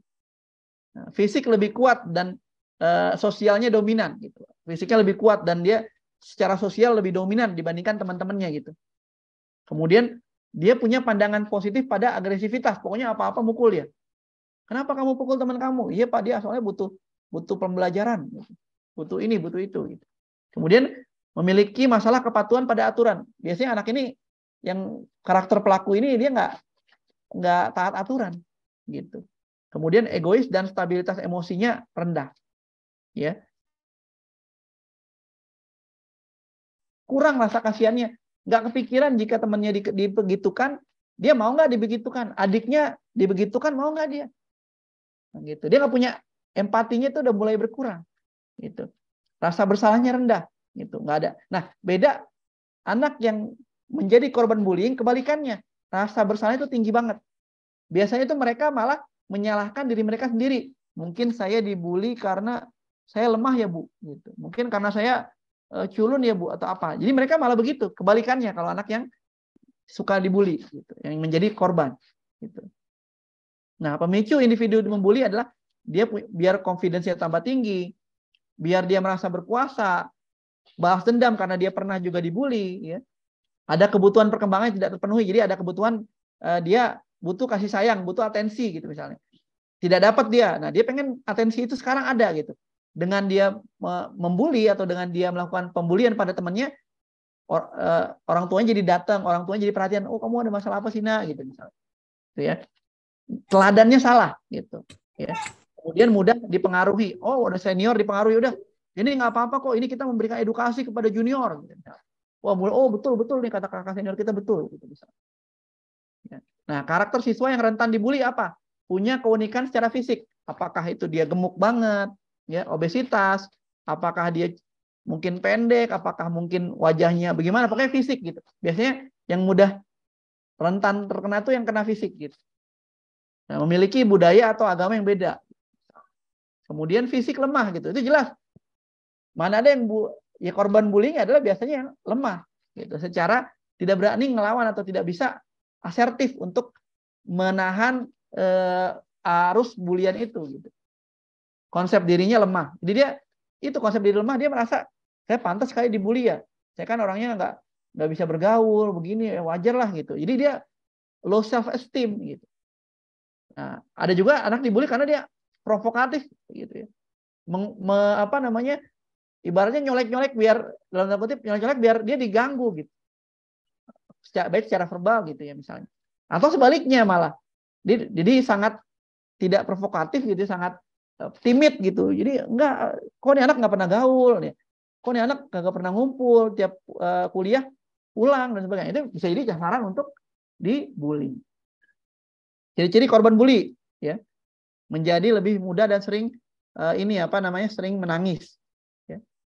Sering menangis. Kemudian menjadi lebih sering menyendiri dan menarik diri dari pertemanan. Menghindar pergi ke sekolah. Nah, ini hal-hal yang perlu diperhatikan ayah bunda sekalian, rekan-rekan sekalian, teman-teman sekalian. Jika ada yang ini terjadi pada diri anak kita, siswa kita, nah ini bisa jadi dia korban, gitu. Ya, menunjukkan gestur cemas, takut dan terancam, gitu ya. Kemudian tambah menempel sama orang tua atau ayo kamu kan harus sekolah, enggak, aku sama bunda aja di rumah, gitu. Aku ikut bunda aja ya kerja, misalnya. Gitu. Lebih agresif dan sering mencari-cari masalah apa sih, gitu. Jadi cari masalah biar dia nggak masuk sekolah, biar dia dihukum, biar dia nggak biar dia menghindari si pembuli itu. Gitu. Ya, bentuk-bentuk bullying ada verbal, ada fisik, ada sosial. Contoh sosial tuh misalnya contoh begini. Contoh sosial. Tidak diikut sertakan dalam aktivitas kelompok. Itu ada bentuk bullying secara sosial. Gitu. Misalnya nggak diajak ikut main bola. Itu udah bisa dikategorikan, dan ini sering terjadi misalnya, maksudnya sering terjadi dia diperlakukan seperti itu. Nah, itu bisa dibilang bahwa dia sudah dibully secara sosial. Tidak diajak, si Alga mah lemah, main bola nggak bisa, nendangnya aja kakinya jempol semua, misalnya begitu. Ya, cyber, ya, misalnya dibombardir kita dengan teks atau gambar-gambar yang kurang bagus gitu ya, gambar-gambar yang porno dan sebagainya gitu. Itu kita dibully atau kita data pribadi kita disebar dan sebagainya. Itu bentuk cyber bullying. Nah, jadi bisa dikategorikan bullying itu ke dalam 4 hal ini. Ya, 4 kategori ini: verbal, fisik, sosial, dan cyber. Nah, kita mau sampai aktivitas intervensi, mungkin ada pertanyaan? Ustaz Hidayatullah, atau mau langsung lanjut nih? Silakan Ustaz. Ayo sampai selesai ya. Mau langsung. Siap. Nih diselesaikan dulu saja. Ya, siap. Ini, nah, kan tadi saya bilang, apa sih Pak Alga yang harus dilakukan gitu? Tadi kan kita sudah jabarkan karakternya, karakter anak-anak yang bermasalah seperti apa, anak-anak yang bermasalah akademik seperti apa, anak-anak yang bermasalah bullying seperti apa. Apa yang harus kita lakukan? Apa yang harus kita buat sebagai orang tua, sebagai siswa mungkin yang menjadi korban ini langsung, yang mengalami masalahnya langsung, dan juga sekolah, bagaimana intervensi yang harus kita perbuat, dan mungkin sekolah sudah melakukan ini, alhamdulillah. Gitu. Tapi kalau misalnya belum, digalakkan lagi gitu, kita tingkatkan lagi, gitu, ya. Nah, kerangka intervensinya itu saya bagi menjadi seperti ini. Masalahnya misalnya masalah bullying. Nah, kita melakukan 4 aktivitas untuk mengintervensi, mulai dari promotif, ya. Promotif itu terhadap siswa, apa yang siswa lakukan, apa yang orang tua lakukan, apa yang sekolah lakukan. Kemudian preventif, sama siswa, orang tua, sekolah. Apa yang kegiatan-kegiatan preventif yang harus dilakukan oleh ketiga orang ini, siswa, orang tua, dan sekolah. 3 lembaga ini gitu ya. Kuratif gitu. Nah, sama ya. Jadi rehabilitatif. Nah, jadi saya membagi intervensi yang harus dilakukan itu ke dalam 4 hal ini. Gitu. Berdasarkan timeline sebenarnya, timeline. Jadi timeline atau lini masa sebelum kejadian, sampai kejadian itu terjadi, dan juga sampai pasca kejadian. Gitu. Kurang lebih seperti itu gambarannya. Dan apa yang harus lakukan oleh siswa, orang tua, dan sekolah pada setiap tahapan-tahapan ini. Gitu. Contohnya, ya. Ya. Baik. Ini kegiatannya ya. Mungkin dari segi namanya sudah tahu, rekan-rekan sekalian. Promotif itu kegiatan yang kita mengkampanyekan gitu. Misalnya kalau bullying, dikampanyein, nggak boleh bullying. Bullying itu perilaku yang kurang baik. Bullying itu membawa efek negatif, itu dikampanyekan. Itu sebelum kejadian, jauh sebelum kejadian. Kemudian ada kegiatan preventif, ya, aktivitas mencegah sebelum segala sesuatunya muncul. Misalnya kita tadi ada karakter-karakter anak yang rentan bullying atau menjadi pembuli. Jika kita melihat ada anak yang seperti itu, kita panggil, kita deketi, kita konseling, oleh bimbingan konseling oleh guru, kita perhatikan, kita awasi gitu. Biar jangan sampai dia menjadi korban ataupun menjadi pelaku. Gitu. Karena cenderungannya awalnya korban bisa menjadi pelaku. Gitu. Karena dia ingin balas dendam. Gitu. Kemudian kuratif. Nah, jika sudah terjadi kegiatan penyembuhan apa nih? Kan kuratif itu penyembuhan. Aktivitas apa yang dilakukan? Konseling misalnya, ya, atau bahkan kalau misalnya tadi sudah sampai in crisis ya, pada kategori stresnya in crisis, itu harus ke psikiater sebagai salah satu wasilah untuk pengobatannya, psikiater atau psikolog. Gitu. Karena kan udah nggak bisa tidur, udah stres banget. Misalnya. Kemudian rehabilitatif misalnya pemulihan dan perbaikan kondisi individu setelah gitu. Kita pun harus memantau setelah dia diberikan obat, diberikan treatment, sampai mungkin agak-agak jauh waktunya, mungkin sebulan, 2 bulan setelah kejadian, masih kita pantau. Jangan sampai dia kembali relapse gitu, kembali dia kambuh lagi gitu. Kembali kambuh lagi jadi pembuli atau jadi korban. Nah, ini promotifnya seperti apa gitu ya. Nanti yang mau dapat PowerPoint-nya bisa langsung baca ya. Kegiatan promotifnya apa nih karena saya bagi menjadi masalah-masalahnya ya. Nah, masalahnya tadi adalah masalah gangguan kesehatan. Promotifnya apa? Yang dilakukan oleh siswa. Siswa melakukan kesadaran. Siswa menyadari kesehatan mental itu penting. Kemudian belajar keterampilan coping dan manajemen stres. Itu salah satu bentuk dia promotifnya. Ya. Kemudian kalau orang tua apa? Mendukung komunikasi yang terbuka. Kadang-kadang kejadian anak-anak gangguan kesehatan mental ini karena komunikasi dengan orang tua kurang lancar, kurang cair gitu. Ya. Canggung gitu misalnya. Gitu ya.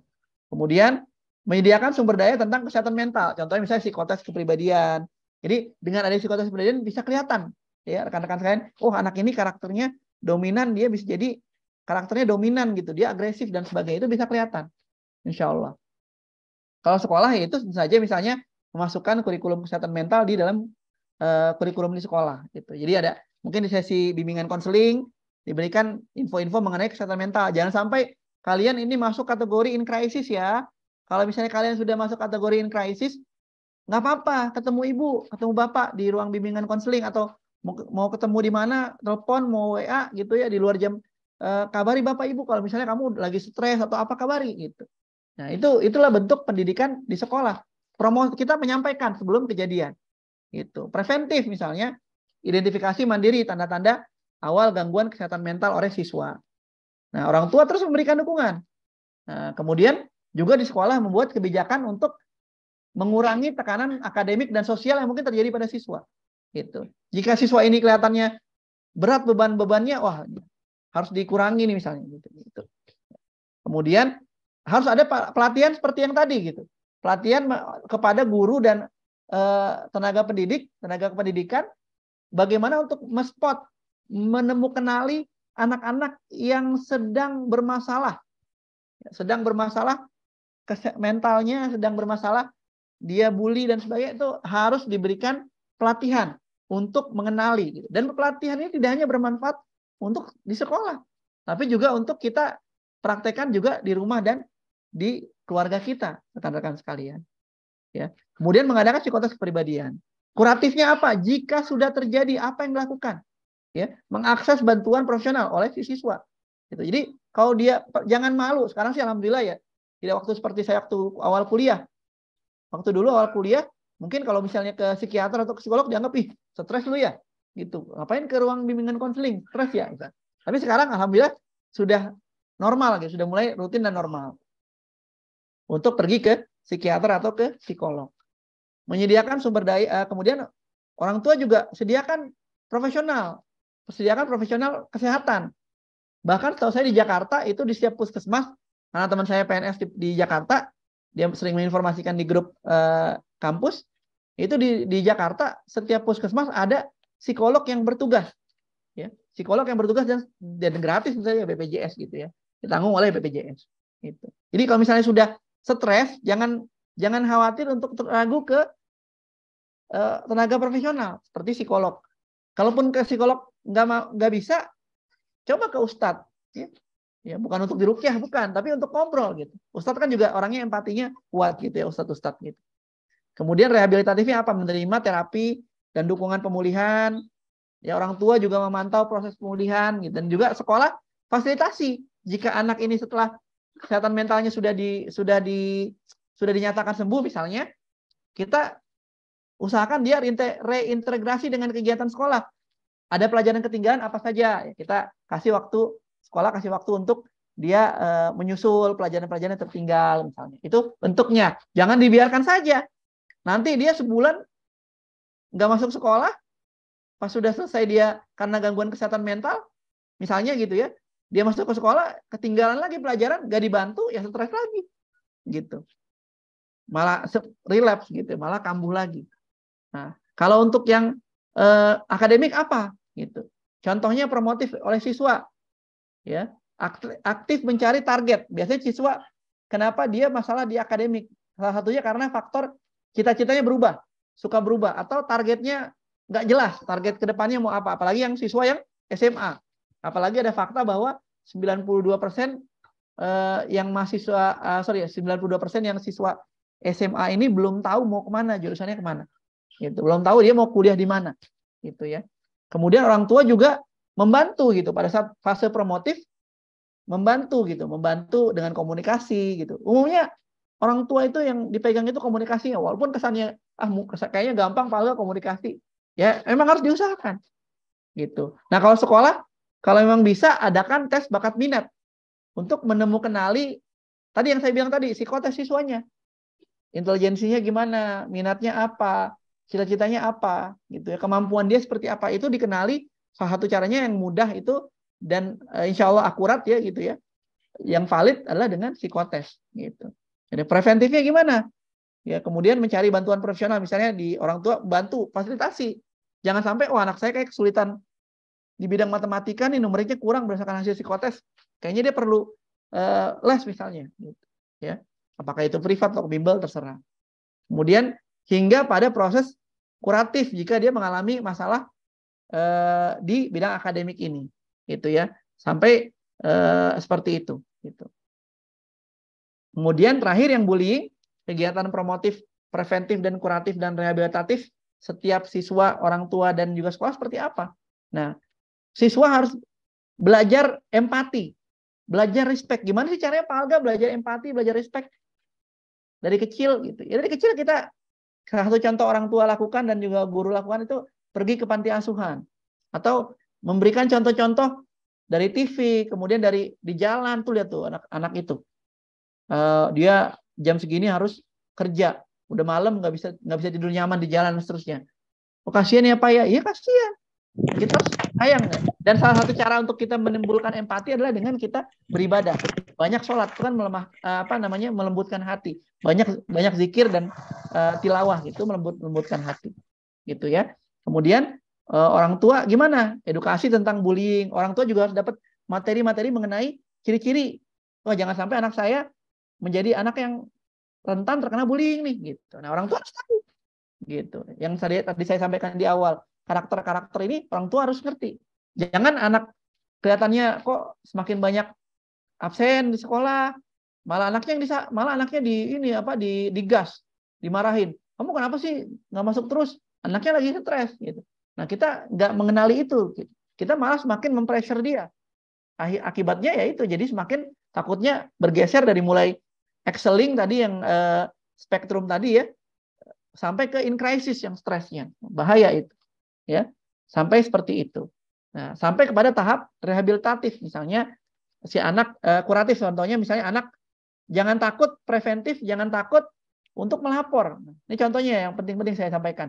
Jangan takut, kita ajarkan anak-anak kita untuk berani. Kita berikan di sekolah itu channel untuk dia melapor. Anonim misalnya, udah kamu boleh melapor gitu. Pak, ini biasanya ada perpeloncoan di ini, saya mau melaporkan biasanya ada perpeloncoan di belakang sekolah setiap jam segini melalui jalur anonim itu misalnya. Sekolah memberikan sarana untuk melapor dan juga biar siswanya juga nanti tidak jadi korban bully juga yang lapor gitu misalnya, yang melaporkan gitu ya. Kemudian penanganan bullying ini dari sekolah kuratif ini saya juga perlu tekankan adalah secara adil dan cepat. Jangan sampai kejadiannya sudah lewat sebulan, seminggu itu didiamkan saja. Gitu, Pak. Segala sesuatu yang menghasilkan reward dan punishment harus diberikan secara cepat. Kalau tidak akan bermakna bagi si penerima reward maupun punishment itu. Gitu.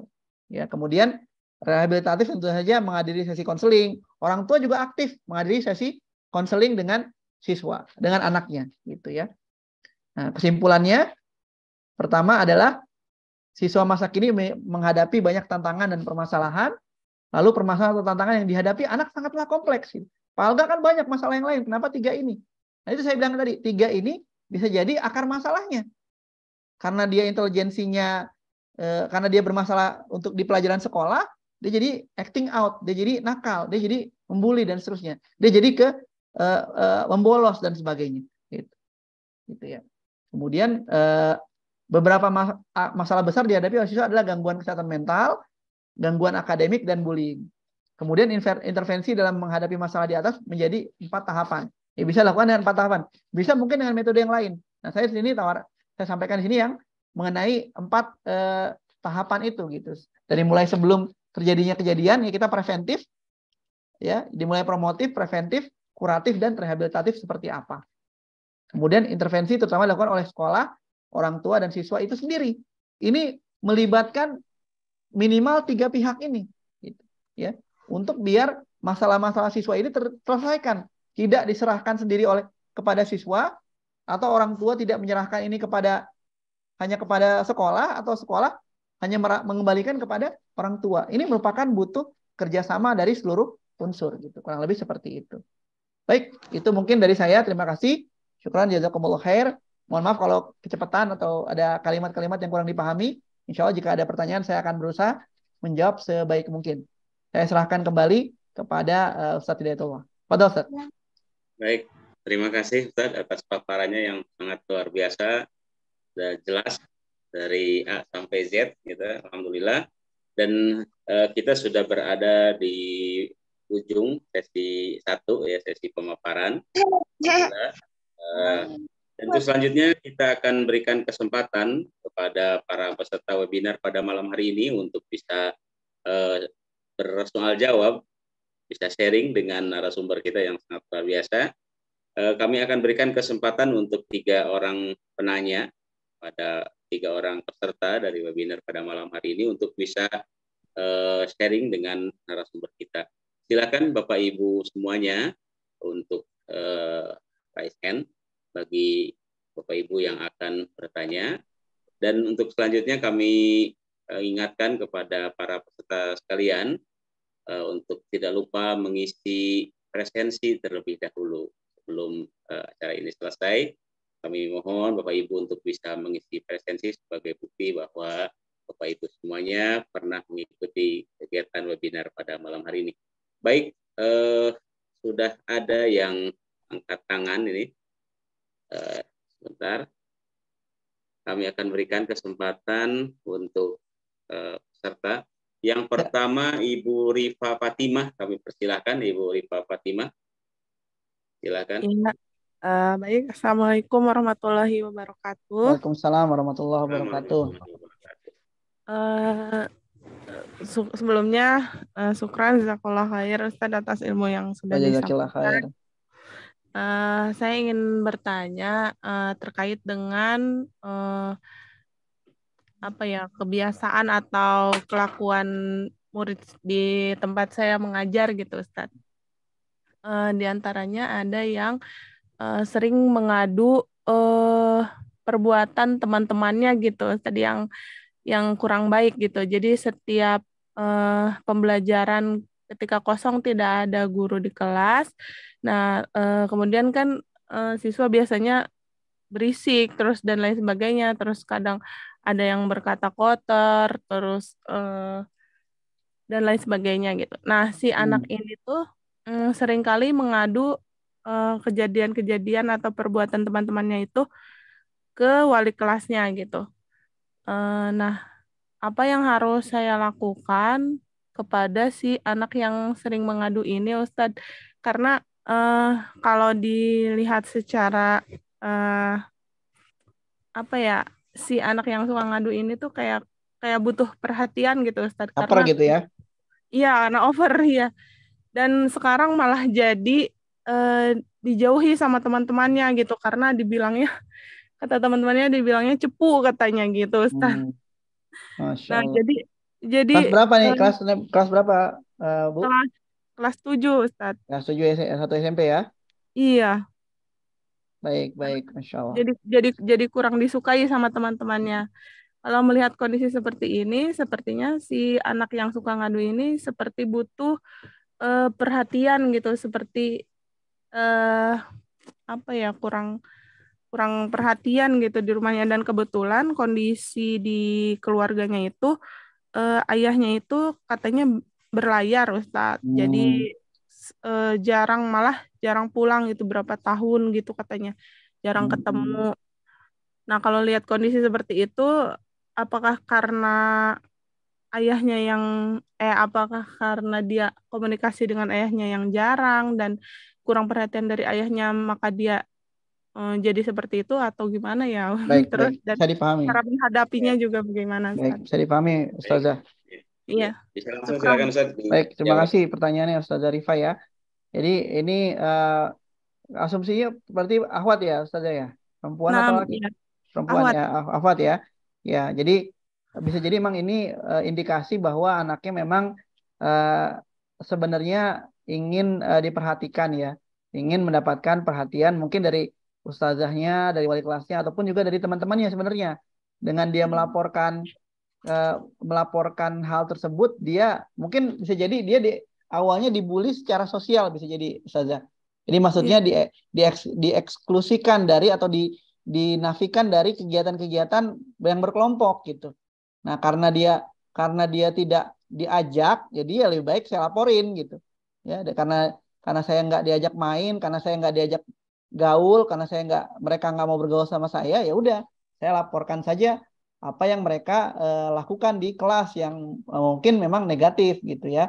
Nah, bisa jadi memang anak ini mencari perhatian gitu ya. Nah, bagaimana solusinya hal seperti ini gitu ya. Ini tanpa saya melihat anak-anaknya atau karakternya seperti apa ya. Ini kan berarti anaknya ini sangat butuh perhatian Ustazah, sangat butuh perhatian dari si apa namanya, terutama dari dia butuh mencari figur yang pengganti gitu. Dalam tanda kutip bukan mengganti, figur yang bisa substitusi dari orang tuanya mungkin gitu ya. Figur substitusi dari orang tuanya. Nah, karakter-karakter seperti ini yang dia suka menampilkan, berarti kan sebenarnya kan dia anaknya observan ya. Kita ambil yang positifnya dulu ya. Sebenarnya kan anaknya observasinya senang observasi atau senang melihat atau senang kemudian melaporkan gitu ya. Nah, kita lihat positif karakter positif yang yang dia miliki gitu. Yang dia miliki dari yang dilakukan. Ya. Dan itu dimanfaatkan mungkin, maksudnya apakah itu dalam bentuk dia jadi apa namanya? Ekskul atau dia jadi misalnya dia dijadikan ketua kelas atau apa, dan mungkin ustazah bisa bantu dia kalau misalnya dia suka melaporkan, ditulis aja misalnya gitu. Jangan langsung ngomong ya gitu misalnya. Coba deh kamu tulis ya, bikin narasinya seperti apa gitu. Jadi biar enggak, dan itu dilaporkan mungkin kamu laporkan keesokan harinya gitu misalnya. Jadi dia coba pertama cari aktivitas pengganti ustazah. Bisa jadi kan dia butuh aktivitas untuk mengganti kegiatan dia yang yang suka melaporkan itu. Atau yang kedua, bisa dengan ustazah berusaha. Afwan, ke-mute, Sat.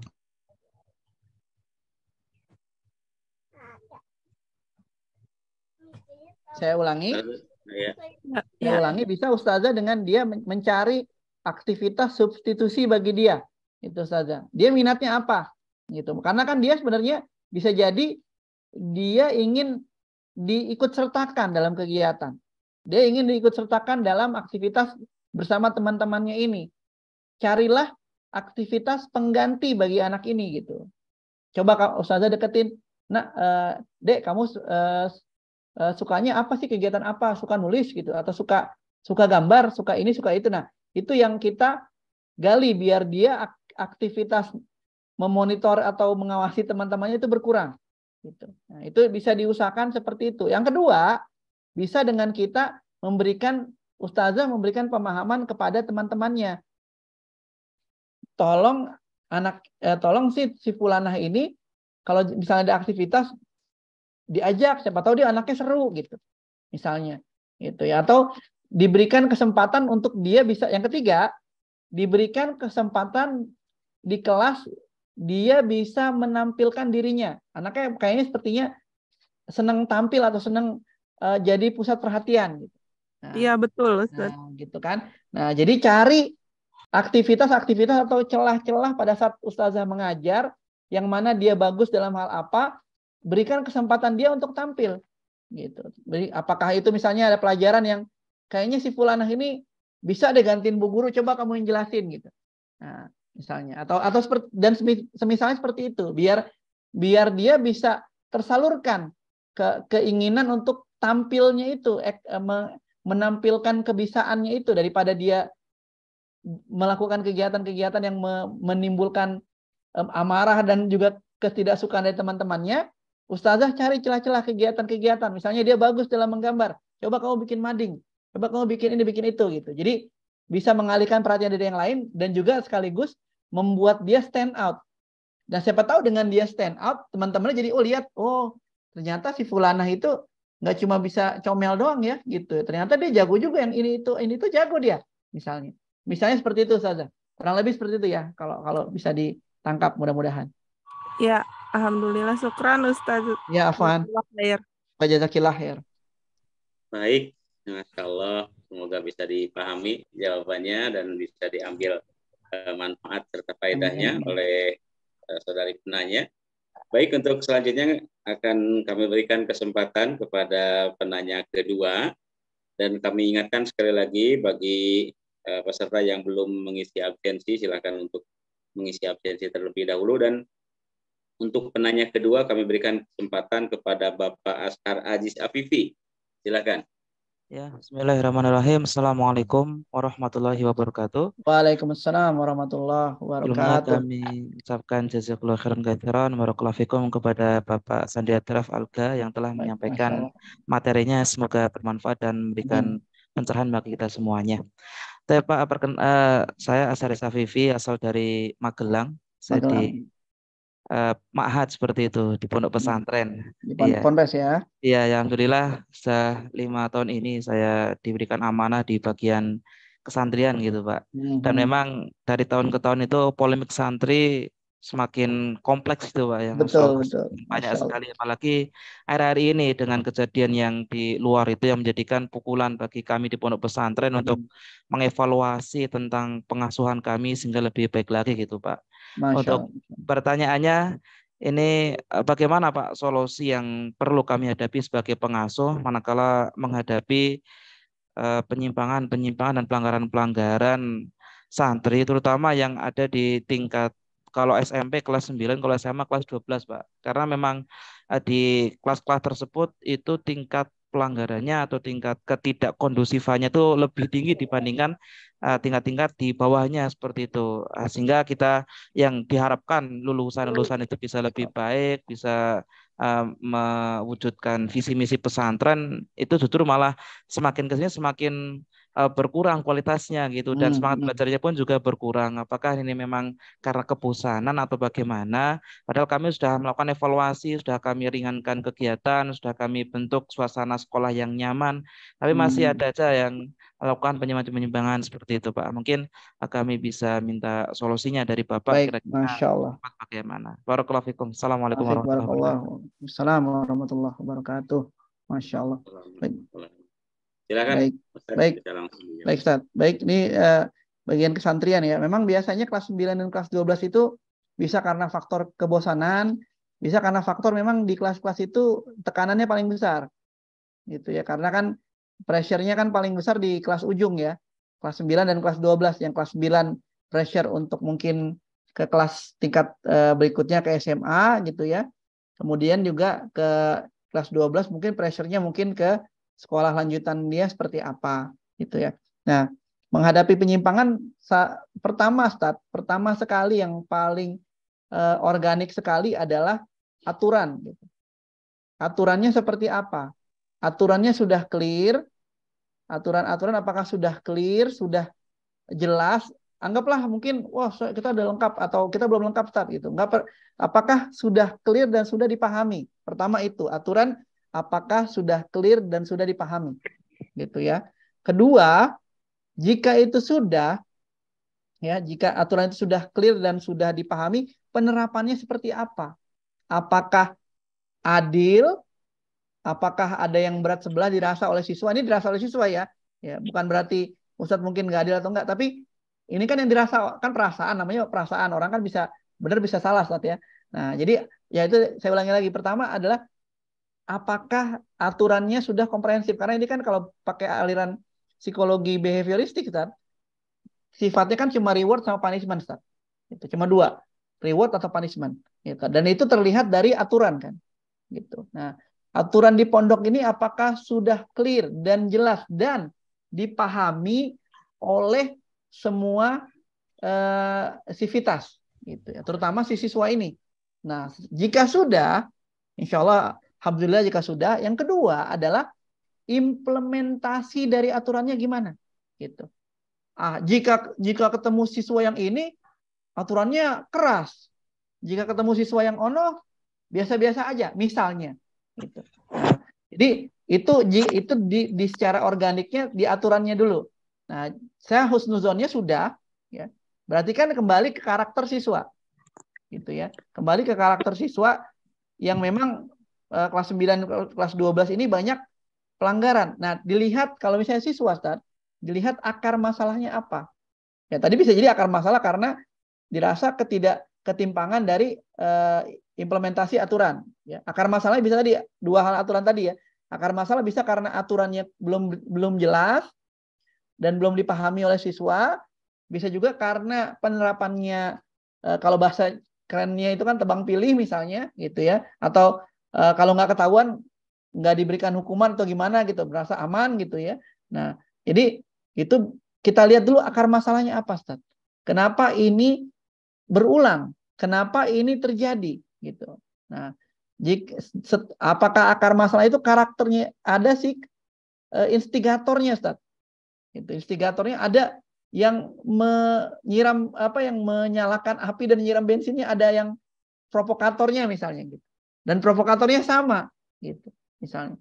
Nah, ini yang menjadi kita tetapkan sebagai akar masalahnya gitu. Jadi akar masalah anak-anak sebenarnya biasa-biasa aja kok, tapi karena ada si fulan ini jadinya kurang kondusif kelas. Nah, kalau sudah kenali bahwa si fulan ini yang menginstigasi, nah dicarilah kembali akar masalahnya. Kita terus bertanya why, Ustaz. Ya. Kenapa kamu melakukan? Kenapa ini terjadi? Karena ini. Kenapa ini terjadi? Karena ini. Terus jadi digali terus, Ustaz, sampai ketemu akar masalah yang memang benar-benar bisa kita membuat kebijakan yang komprehensif, yang menyeluruh, yang mengakibatkan itu tidak terjadi lagi. Ya kayak itu contohnya. Kalau masalahnya itu ternyata aturan untuk ini belum ada, ya Bu, dibuat. Ya kalau misalnya aturan belum ada, gampang, insya Allah mudah, tinggal dibuat, gitu. Dibuat dan disosialisasikan, sehingga paham. Bukan untuk siswa menyetujui, tapi untuk disosialisasikan kepada siswa biar mereka paham. Nah, dari perspektif lain, biasanya kenapa siswa membuat masalah? Biasanya karena mereka apakah mudah-mudahan sih di sekolah di Mahat udah ya, Sat. Apakah karena memang aktivitasnya dikurangi, tapi apakah ada aktivitas bukannya anggaplah proporsinya 50-50 ya. Ya aktivitas akademik 50%, yang aktivitas non akademik 50%, 50%. Nah, kita udah kurangi start porsi akademiknya dikurangi nih, biar mereka banyak non akademiknya. Misalnya dari porsi akademiknya 50 jadi 20%. Nah, 30% yang akademik ini ngapain mereka? Gitu. Ya.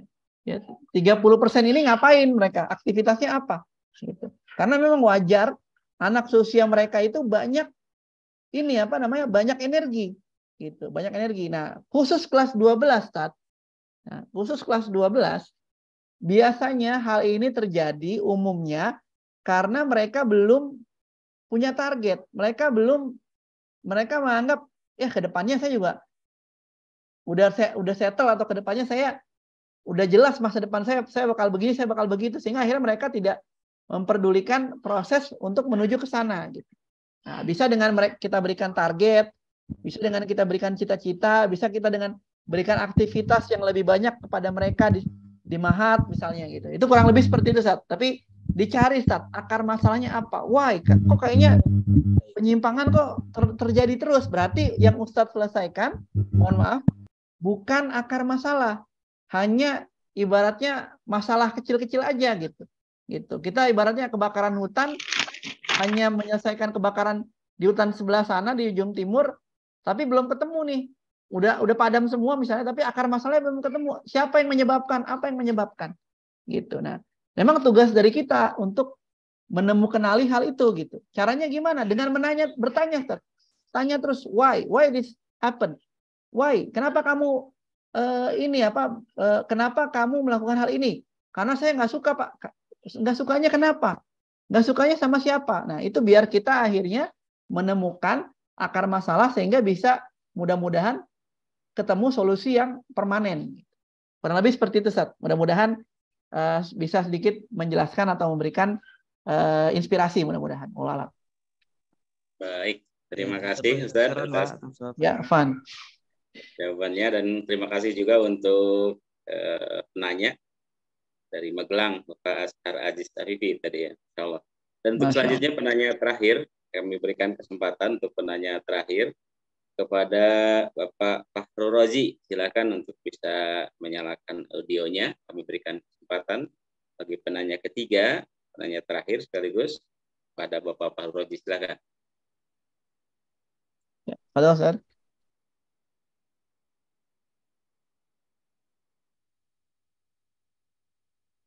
Bapak Fahrul Rozi, masih standby. Baik, karena beliau sepertinya tidak hadir atau sudah lab. Untuk selanjutnya kami berikan kesempatan untuk penanya yang terakhir kepada Ibu Fitri Nopianti. Silakan kami berikan kesempatan kepada Ibu Fitri Nopianti. Baik, Ustaz. Assalamualaikum warahmatullahi wabarakatuh. Waalaikumsalam warahmatullahi wabarakatuh. Silakan Ibu Fitri. Ya, syukur atas kesempatan yang diberikan kepada saya, Ustaz. Begini, Ustaz. Saya tuh mempunyai 3 anak perempuan ya. Nah, terus yang pertama ini sekarang kelas 1 SMP. Nah, dia ini kami masukkan ke pesantren gitu, Ustaz. Nah, sebelum dia masuk pesantren ini, kami lihat dari tingkah lakunya tuh anaknya tuh memang anaknya ini agak sedikit introvert ya Ustadz ya, agak pendiam. Tapi setelah kami masukkan ke pesantren itu kok dia semakin tertutup gitu nah Ustadz. Kadang kalau kami nanya gitu kan, dia jawabnya enggak gitu aja. Seperlunya aja jawabnya gitu nah. Itu apakah dia termasuk memiliki gangguan apa tadi itu ya? Kesehatan mental gitu ya, Ustaz, mental ya? Gitu ya. Okay. Ya, iya Ustaz. Bagaimana tuh Ustaz ya? Mohon pencerahannya untuk kami. Masya Allah. Masya Allah. Syukur Ustaz, jazakallah khairan. Wa jazakillah khair. Terima kasih Bu Fitri ya. Punya anak kelas 1 SMP, kelas 7 berarti ya. Anaknya introvert gitu. Nah, tadi pas nih Bu Fitri. Tadi kan saya sudah sampaikan bahwa jika anak-anak kita memiliki ciri-ciri seperti yang tadi nih, jika dia memang kita tahu dia introvert gitu. Nah, yang perlu kita tahu, yang perlu kita ketahui bersama Bu Fitri bahwa pada saat mereka memasuki jenjang SMP, memang peran orang tua tuh semakin tergeser, Bu. Peran orang tua tuh kalau secara ilmu psikologi ya, dan remaja itu yang lebih dipegang itu kalimat teman dibandingkan kalimat orang tua. Gitu. Yang dulunya mungkin Bu Fitri, si fulanahnya putrinya ini diajak ke mall tuh mau, ayo ke mall, ayo kita ke sini, kita ke situ sama ayah sama bunda. Pada saat mereka mulai masuk SMP, itu suatu hal yang natural sebenarnya. Mereka itu akan lebih banyak bergaul dengan teman. Nah, pertanyaan berikutnya adalah seberapa drastis, Bu? Seberapa drastis perubahan perilakunya gitu. Dulu sih introvert ya, berarti kan sekarang introvert juga berarti nggak ada masalah gitu. Apakah tadi contohnya ada di sekolah, apakah ada laporan dari guru dia melakukan kenakalan? Oh, tidak ada, berarti nggak ada masalah. Nah, terus kemudian apakah dia di sekolah, di mahat, di pondok makannya jarang-jarang atau ada kesehatannya menurun? Oh, nggak ada Pak. Oh, berarti nggak ada masalah. Nah, jadi dengan kita mengetahui ciri-ciri anak yang kesehatan mental terganggu, Bu, kita tahu bahwa sebenarnya memang ini masalah remaja biasa. Maksudnya secara umum emang kalau remaja kalau dipaksa sama orang tua untuk ngomong, nah ayo kita jadi kepo gitu, kenapa sih ya? Atau gimana di sekolah? Oh enggak Bun, biasa aja ya. Ya sudah, kita face value aja, kita percaya aja gitu. Selama selama kita pada saat dia di pondok, pada saat dia pulang dari pondok, dia terlihat baik, terlihat sehat, walaupun sedikit tertutup karena yang penting secara sosial dia aktif, Bu. Misalnya, kalau misalnya dia masih main sama teman, masih ada aktivitas-aktivitas yang positif dengan teman, ngumpul sama teman, walaupun dia tidak ngobrol sama kita, nggak apa-apa. Yang penting kita awasi pertemanannya seperti apa, gitu. Jadi wajar ya, maksud saya untuk saat ini yang saya tangkap sih wajar kalau misalnya seusia fulanah itu, seusia putri ibu itu untuk lebih menutup diri dari orang tua, karena memang mereka merasa yang sekarang tuh yang lebih didengar tuh ya temen gitu. Itu pada dasarnya remaja tuh begitu ya, sama seperti kita dulu mungkin begitu gitu, lebih seneng gaul sama temen dibandingkan gaul sama ayah bundanya gitu. Itu hal yang secara ilmu psikologi, Bu, natural gitu. Tinggal ibu lihat apakah pada saat pulang ke rumah atau pada saat di pondok ada laporan, wah Pak, si ustazahnya di pondok bilang begini dia bermasalah. Nah, itu baru dia ada masalah. Ada indikator-indikator yang kita checklist bahwa dia memiliki gangguan atau mulai ada gangguan, walaupun belum bilang pasti gangguan kesehatan mental ya, tapi udah mulai nih gitu. Apakah dia sering menghindar? Apakah dia sering takut kalau di rumah? Di rumah takut gitu ya, atau dengar suara, apa tuh gitu, atau kesannya tuh dia berbeda lah gitu, Bun, dengan pada saat Bu Fitri, pada saat dia di rumah sebelum dia pondok dengan sekarang tuh drastis banget dari segi terutama kecemasannya, tingkat stresnya gitu. Apa-apa dikit-dikit disenggol marah gitu, atau lari atau apa. Nah, kalau misalnya itu terjadi, nah itu baru kita perlu waspada, Bu. Nah, insya Allah. Nah, yang pasti, Bu, yang pasti teman-teman sekalian, jangan lupa untuk terus mendoakan anak kita. Gitu. Ya, ini ilmu psikologi nggak ada di sini, di psikologi barat nggak ada. Nah, tapi yang saya pahami adalah kita boleh belajar ilmu psikologi ini, boleh kita pahami semua ini, ya yang saya sampaikan ini ilmu psikologi ini, ilmu pendidikan ini, ilmu tumbuh kembang ini, tapi jangan lupa kita tekad keyakinan berdoa kepada Allah gitu. Karena yang merubah segala sesuatu yang membolak-balikan hati kan Allah kan. Gitu. Nah, kembali ke Ibu Fitri, itu Bu, kalau misalnya tidak ada gejala-gejala yang saya bilang, dia contoh ciri-ciri tadi anak yang punya kesehatan mental itu tidak ada, ya anggap saja itu kejadian remaja biasa gitu ya. Dan mungkin dulu kita mengalami seperti itu, ya walau apakah ya, saya dulu merasa begitu gitu. Saya lebih senang ngumpul di tempat teman, di rumah teman gitu. Kalau orang tua nanyain, biasa aja Pak, biasa aja mah gitu, misalnya gitu. Jadi mungkin khawatir wajar Bu, tapi kita lihat apakah ada ciri-ciri yang saya tadi sampaikan di PowerPoint saya sebelumnya. Apakah itu ada? Kalau misalnya itu tidak ada dan kita terus berdoa kepada Allah, insya Allah aman Bu, insya Allah. Kurang lebih seperti itu Ustadz Diatullah.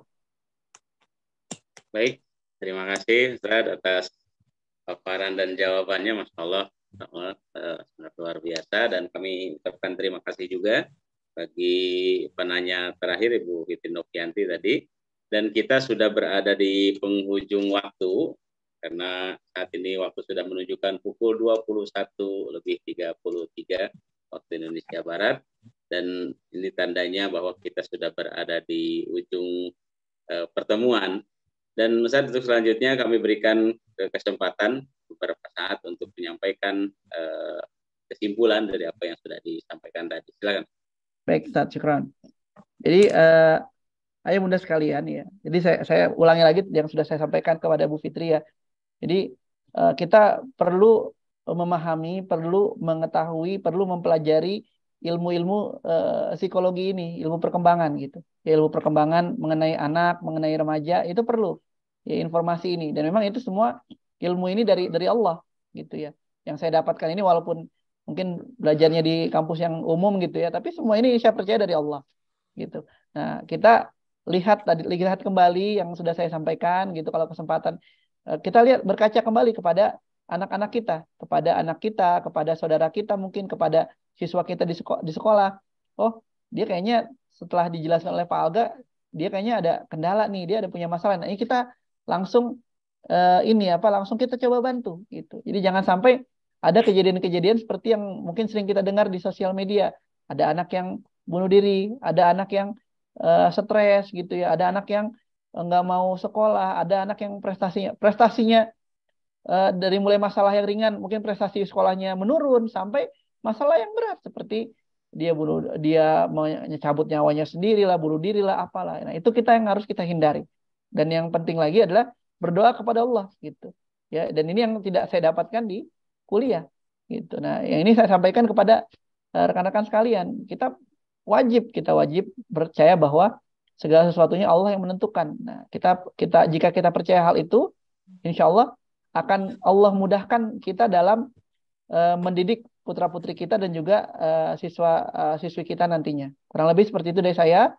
Mohon maaf jika ada hal-hal yang kurang berkenan. Ya semoga Allah berikan kemudahan bagi kita, Allah berikan kemudahan bagi kita dalam melaksanakan amanah sebagai orang tua dan juga di pekerjaan. Terima kasih. Terima kasih Ustaz. Saya kembalikan kepada Ustaz Hidayatullah. Baik, Masya Allah. Jazakallah khairan Ustaz atas pemaparan dan pada kesimpulan tadi. Dan kami ucapkan juga terima kasih kepada seluruh peserta webinar pada malam hari ini. Masya Allah kita mendapatkan banyak ilmu. Semoga apa yang sudah disampaikan oleh narasumber kita menjadi ilmu yang barokah dan bermanfaat bagi kita semua untuk bisa kita aplikasikan dan kita laksanakan dalam mendidik murid kita, anak kita, dan generasi-generasi setelah kita tentunya. Baik Bapak Ibu semuanya, kami juga memohon maaf yang sebesar-besarnya kepada penanya. Ini banyak yang ngerasain, namun karena waktu dan kesempatan kita terbatas, jadi hanya 3 yang kami berikan kesempatan. Bagi Bapak Ibu semuanya yang ingin bertanya, silahkan bisa hubungi secara langsung kepada narasumber kita. Nah, tadi bisa lewat adminnya Edumind, atau misalkan ke nomor beliau langsung, silahkan. Dan untuk selanjutnya kami mengingatkan kembali bagi Bapak Ibu semuanya yang ingin mencetak sertifikat pada kegiatan webinar pada malam hari ini. Sekali lagi kami berikan kesempatan dengan cara menghubungi nomor admin dari Edumind. Baik, Bapak Ibu semuanya yang semoga dirahmati Allah Subhanahu wa taala. Tidak terasa kita sudah berada di penghujung waktu dari awal sampai akhir.